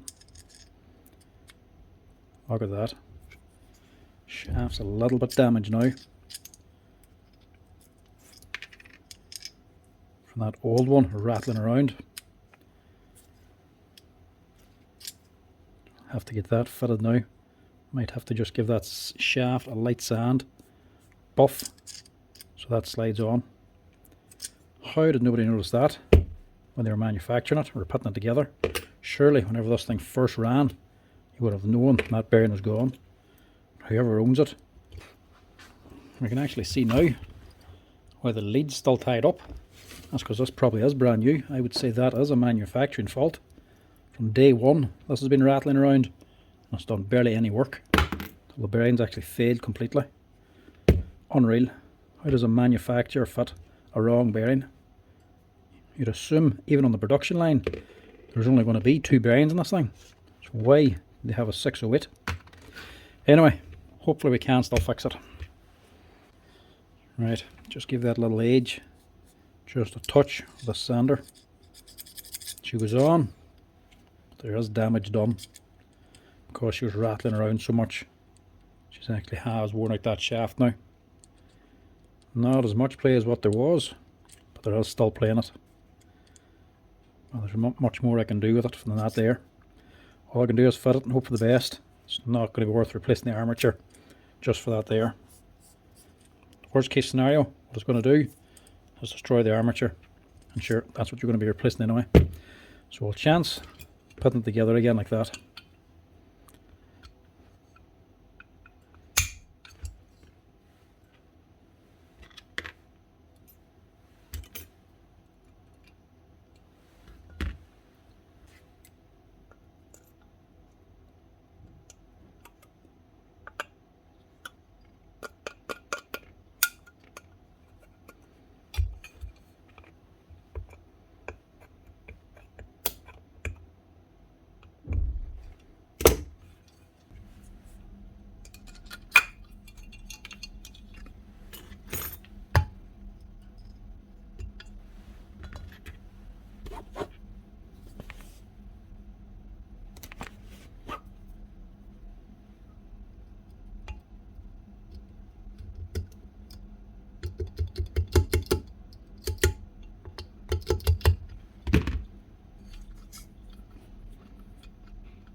Not perfect. What it's going to have to do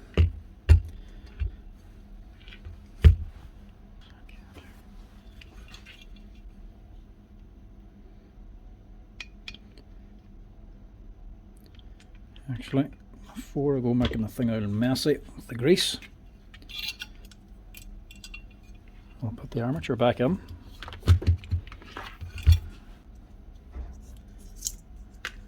This has to go on here. Nope. That way.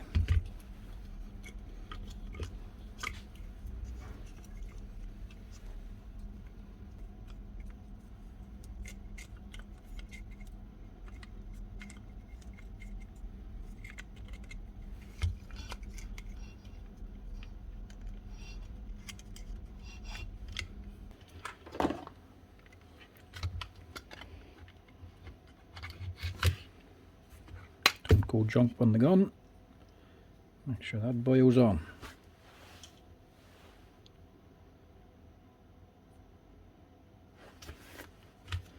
A little bit of grease, help it to slide on.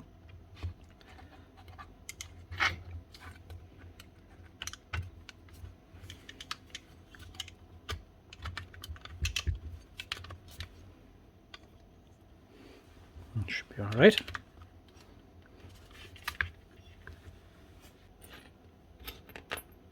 So you're fitting the longest screws onto here.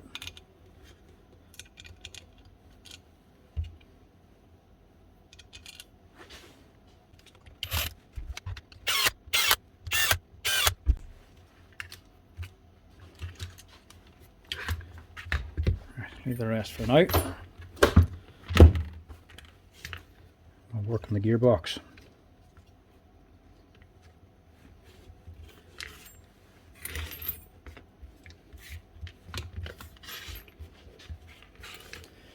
Right, so like all jigsaws, there's a big washer at the back of here. That's what this boy here is. This is acting as the big washer. So a little bit more elaborate than just a plain washer.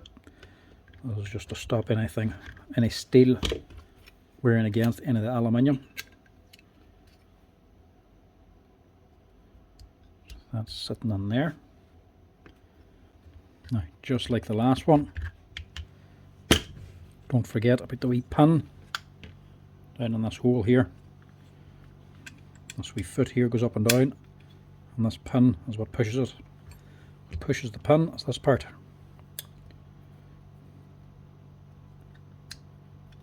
That's sitting on there.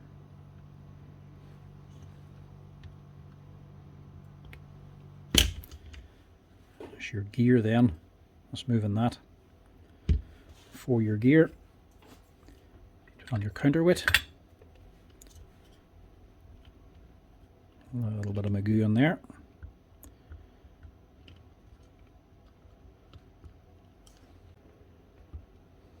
Make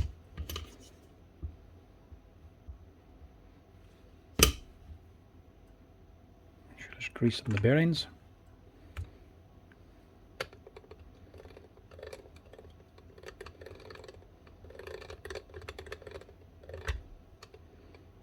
turn it enough times so that you know it's engaging the cam underneath. Has to engage it and go all the way down to give you room to get the circlip on.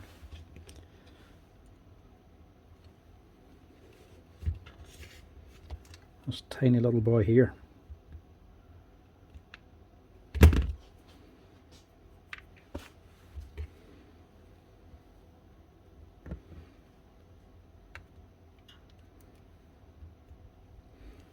That's what's holding it.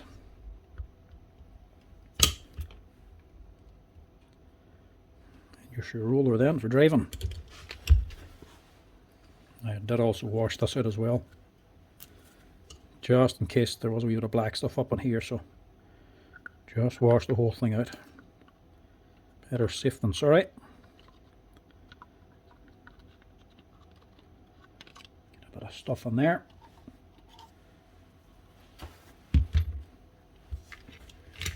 Fit your gasket this side because there's pins for locating it.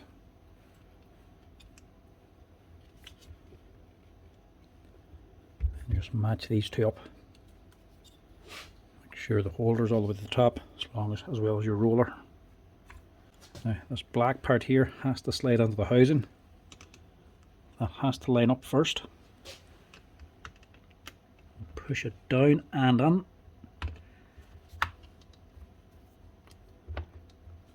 And give it a little jiggle to get these pins located. Sometimes they come out, or the gasket comes out of them.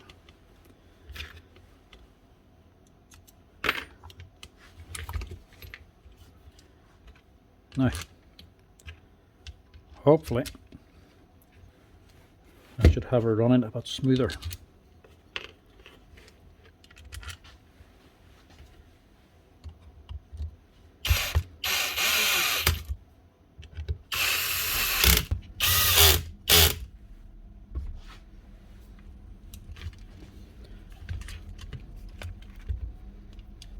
Don't forget your brushes again.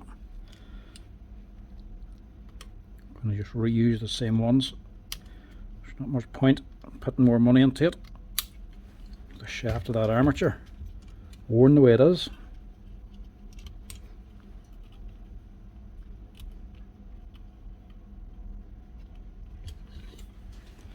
Springs disengaged now.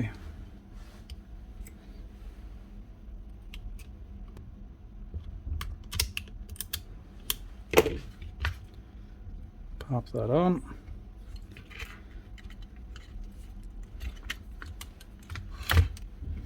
Pull up your lid for the LED.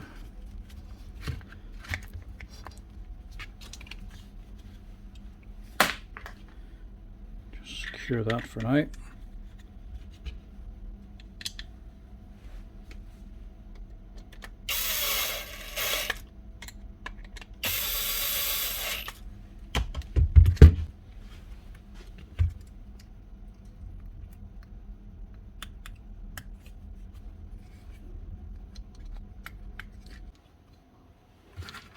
That should be us.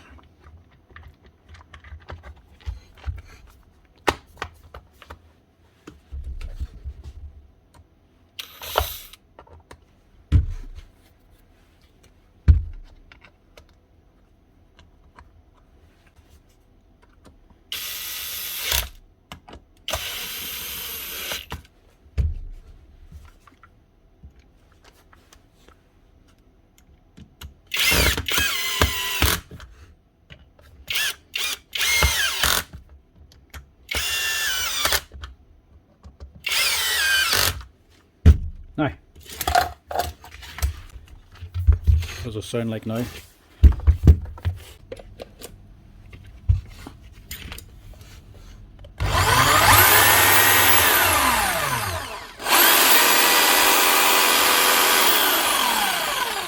Nice one. I didn't even think it was going to run that smooth.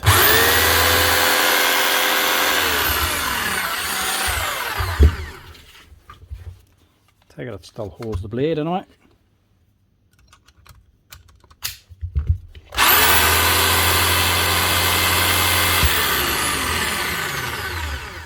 Nice one. One Milwaukee jigsaw with a faulty, incorrectly fitted or sized bearing, up and running again. So if you have one from new, sounds like crap straight out of the box, check your bearing. It's not a 608, it's a 627. That's her, saved from the dump. Now this one, I'm not sure if it can be fixed or not. Depends what's actually wrong with it.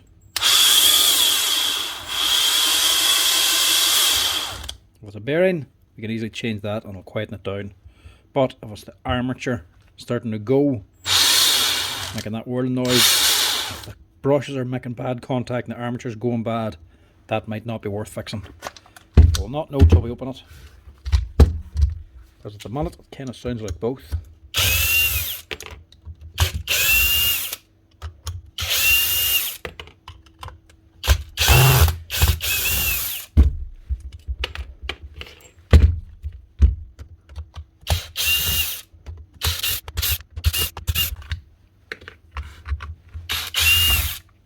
This one's obviously done plenty of work.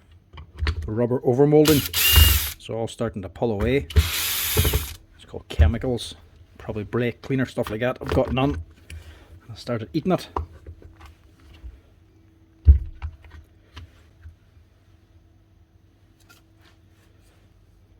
But it's fairly common for these here.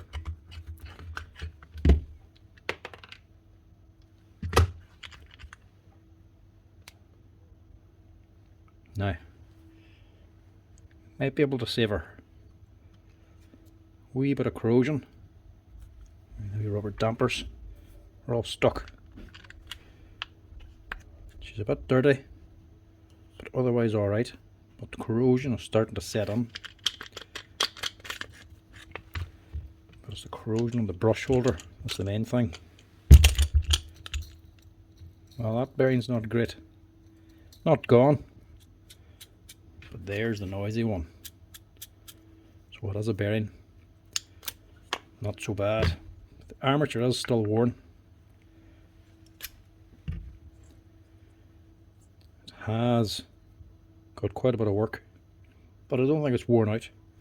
I think I will get away with changing that bearing to quieten this down. But also, the brush holder is the older type as well. It's actually soldered on.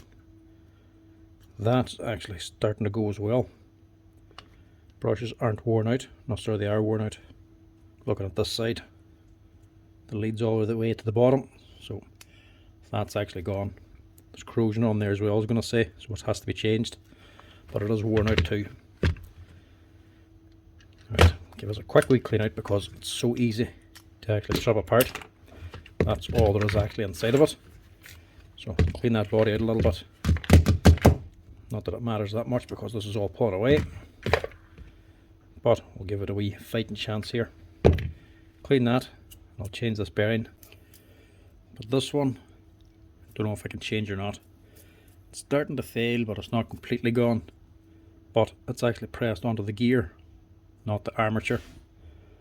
And the gear is just pressed onto the shaft here. But to grab it and pull it off, you don't have much option because there's nothing really in the center push down. You have to pull this to get it off. You risk damaging the armature to pull that off. So we'll have to see what we're going to do there. Might have to just leave that.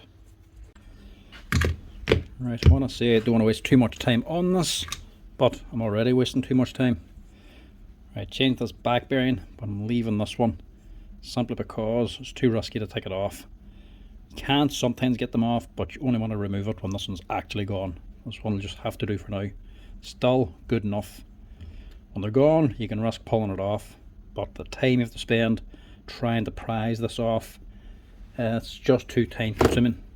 So you can hook this up in a vise, clamp the body of it in the vise, get a pry bar and pry in here, or if you need more pressure, you can get a big steel washer to fit over the windings and just rest on the steel laminates, maybe even two, and then prise on them two to get more leverage. But of course that's not working for me. The only other way then is to put heat onto this here, heat this up, good and hot to expand it to then press it off, but doing that you're compromising the bearing. So if it's kind of good, you're going to completely destroy it, and whenever you have to go to that extent, you can completely destroy either the gear or the armature. Plus it's very labour intensive, so you could be putting €20 labour into this just to change this €7 bearing, which would be an extra €27. You can buy the armature for about 50 or 60, so it's not really much point. Change the bottom one, the one that's failed, and leave the other one. And the brush ring as well, just swap that out. It has to be soldered on, it's not like the newer type ones. As well, we'll just check the gearbox.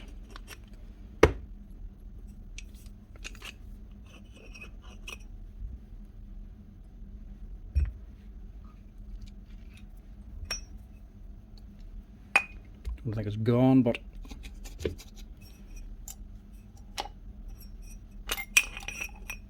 just make sure it's not all packed out. No, plenty of grease in that. And the needle bearing down inside is still good as well. When you're reassembling them, just make sure the steel ball is on the top of that shaft. If that drops out, whenever you're running and unpacking, you'll see the gear casing actually crack and snap off. You ever see them broken off here? It's because that steel ball has been taken out. And that's what it is. Somebody opened it, dropped out that steel ball, and then the actual hammer with then starts slamming against the gear casing, causing it to shatter.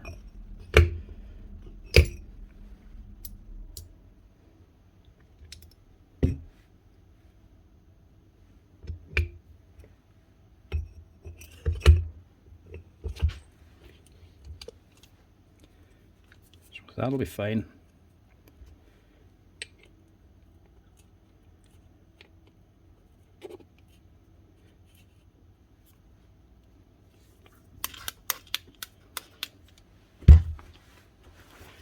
Right, just have to go with that.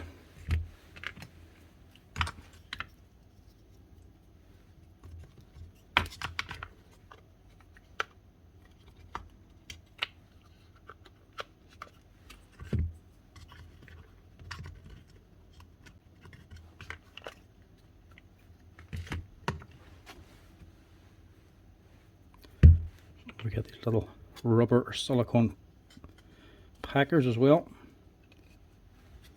They actually pack out your field, act as a damper. Don't forget those. They've all been removed from your model, so if you have them in the older one, try to keep them.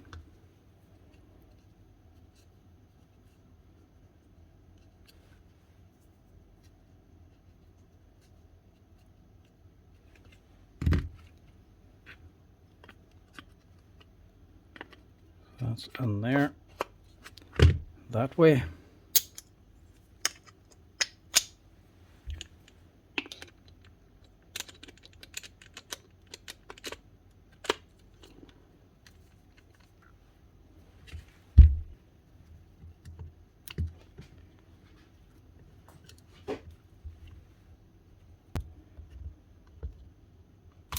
This is an older model as well, so you really don't want to waste an awful lot of time on them. I know they were better and lasted longer than the newer ones, but still, there's only so much time you can spend on them, and I've probably already spent too much time on this one.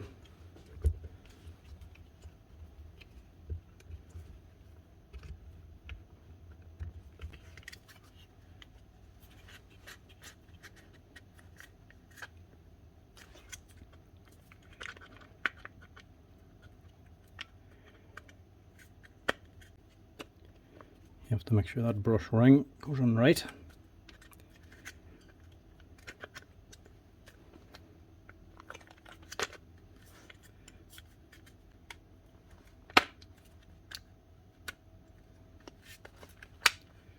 That's better. Check to see if you're on right, making sure the actual armature shaft is halfway up the body. That should do. Hopefully that'll quieten her down enough.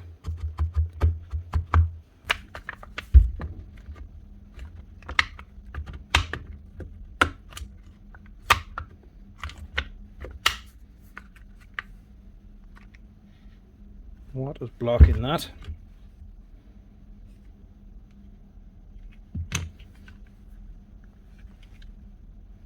Gear case.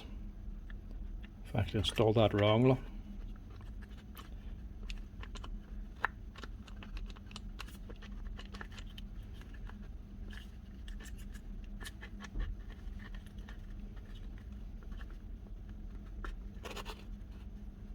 It's meant to be like that.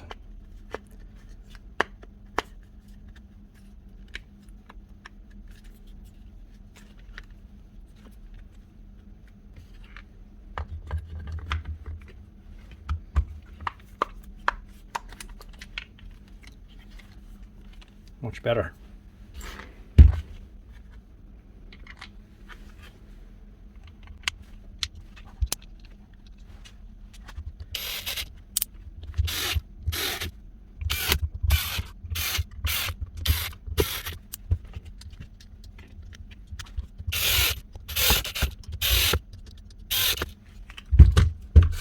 The only thing about cleaning these here, I actually washed this out in the parts washer, as when the rubber goes like this, after cleaning it, it becomes very, very sticky and disgusting, basically, even worse than it was.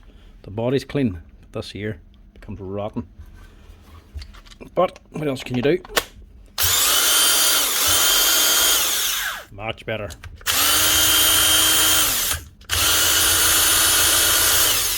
Nice one. Even with that top bearing not the best, still running a lot better and smoother than what it was. If you had to change the two anyway, you're into what, 12 or 14 euro, and not that much hassle to actually change that back one. You nearly would be better just replacing the armature instead. But that's her up and running again with one bearing, a one brush holder, a wee bit of a clean. That'll keep her running for a few more years. That'll probably outlast a new one if they bought a new one today. Now, as for the Milwaukee plunge saw, it's actually not worth fixing. Now, I can't get in contact with the owner to confirm it, the company name and ringing the company, but they're still off on holidays, so can't confirm it. But it did stop running for me whenever I was testing it earlier. I actually had to go back to the video to see what battery I actually tested it on, because I pulled this one out. I don't know if this is his or not. Whenever I put it onto this machine, it didn't work.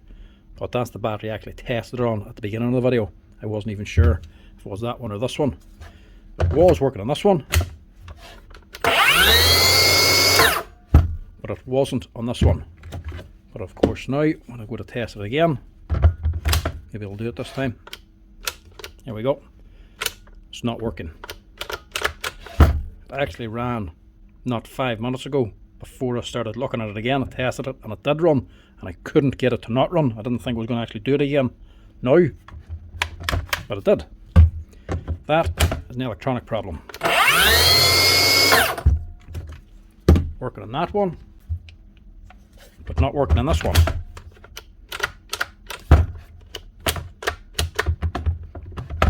Apart from sometimes. So I don't know, unless this is his battery, I can't tell for sure.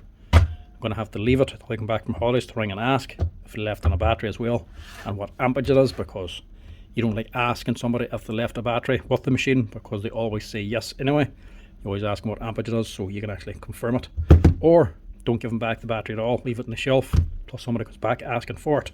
Then you know who owns it. That's what happens whenever nobody puts a name on the battery. But the problem's either going to be not worth fixing, or the battery. Depends if it's his battery. If it's an electronic problem, it's going to be intermittent with different batteries until it totally fails completely. It's not going to be worth fixing if that's the case. The electronics in this here is the whole motor assembly, and that's costing me around 300 euro.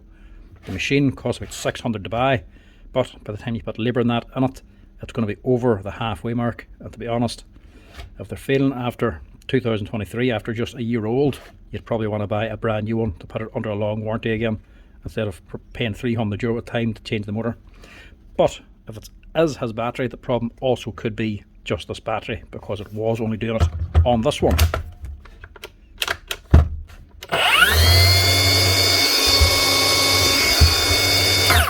Now it's working again.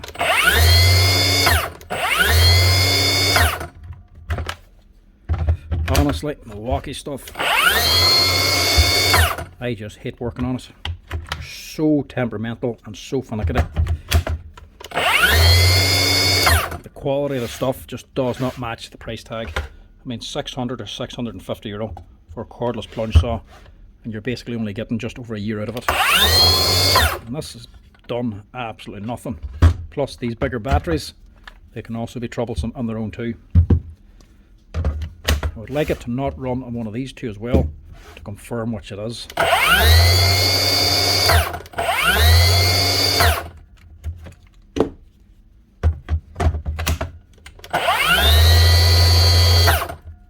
It's just running slower in that one because it's not fully charged. Right, there's not much I can actually do with that until the customer comes back and actually tells me why he left it on. If he says because it doesn't work sometimes, we know it's the actual machine. If he says he dropped the battery in and it doesn't always work on the machine, we know it's the battery. Either way, I still wouldn't really be recommending Milwaukee stuff. The newer stuff just fails far too easily. The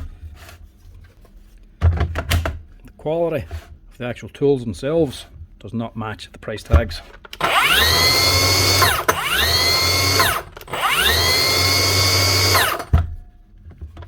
How can it run sometimes and not others? You may think that's strange, but for Milwaukee, that's quite common for it to actually stop dead and you not work. And you put no matter how many batteries on, it doesn't work until an hour later, a day later, a week later, you put another battery in and all of a sudden it runs. Might run for a day, might run for 5 minutes, then it'll stop again. So that, for now at least, I can't do anything else with. It might have nothing at all wrong with it, or it might be even worth fixing at all. So that's it. That's all the Milwaukee stuff for today. Anyway folks, thanks for watching. Hope you enjoyed this longer Milwaukee Repairathon video. There's a few more repaired this time at least, and a few surprises as well. That's it. Thanks for watching folks. As always, hit that like and follow button down below. I always want to help out the channel.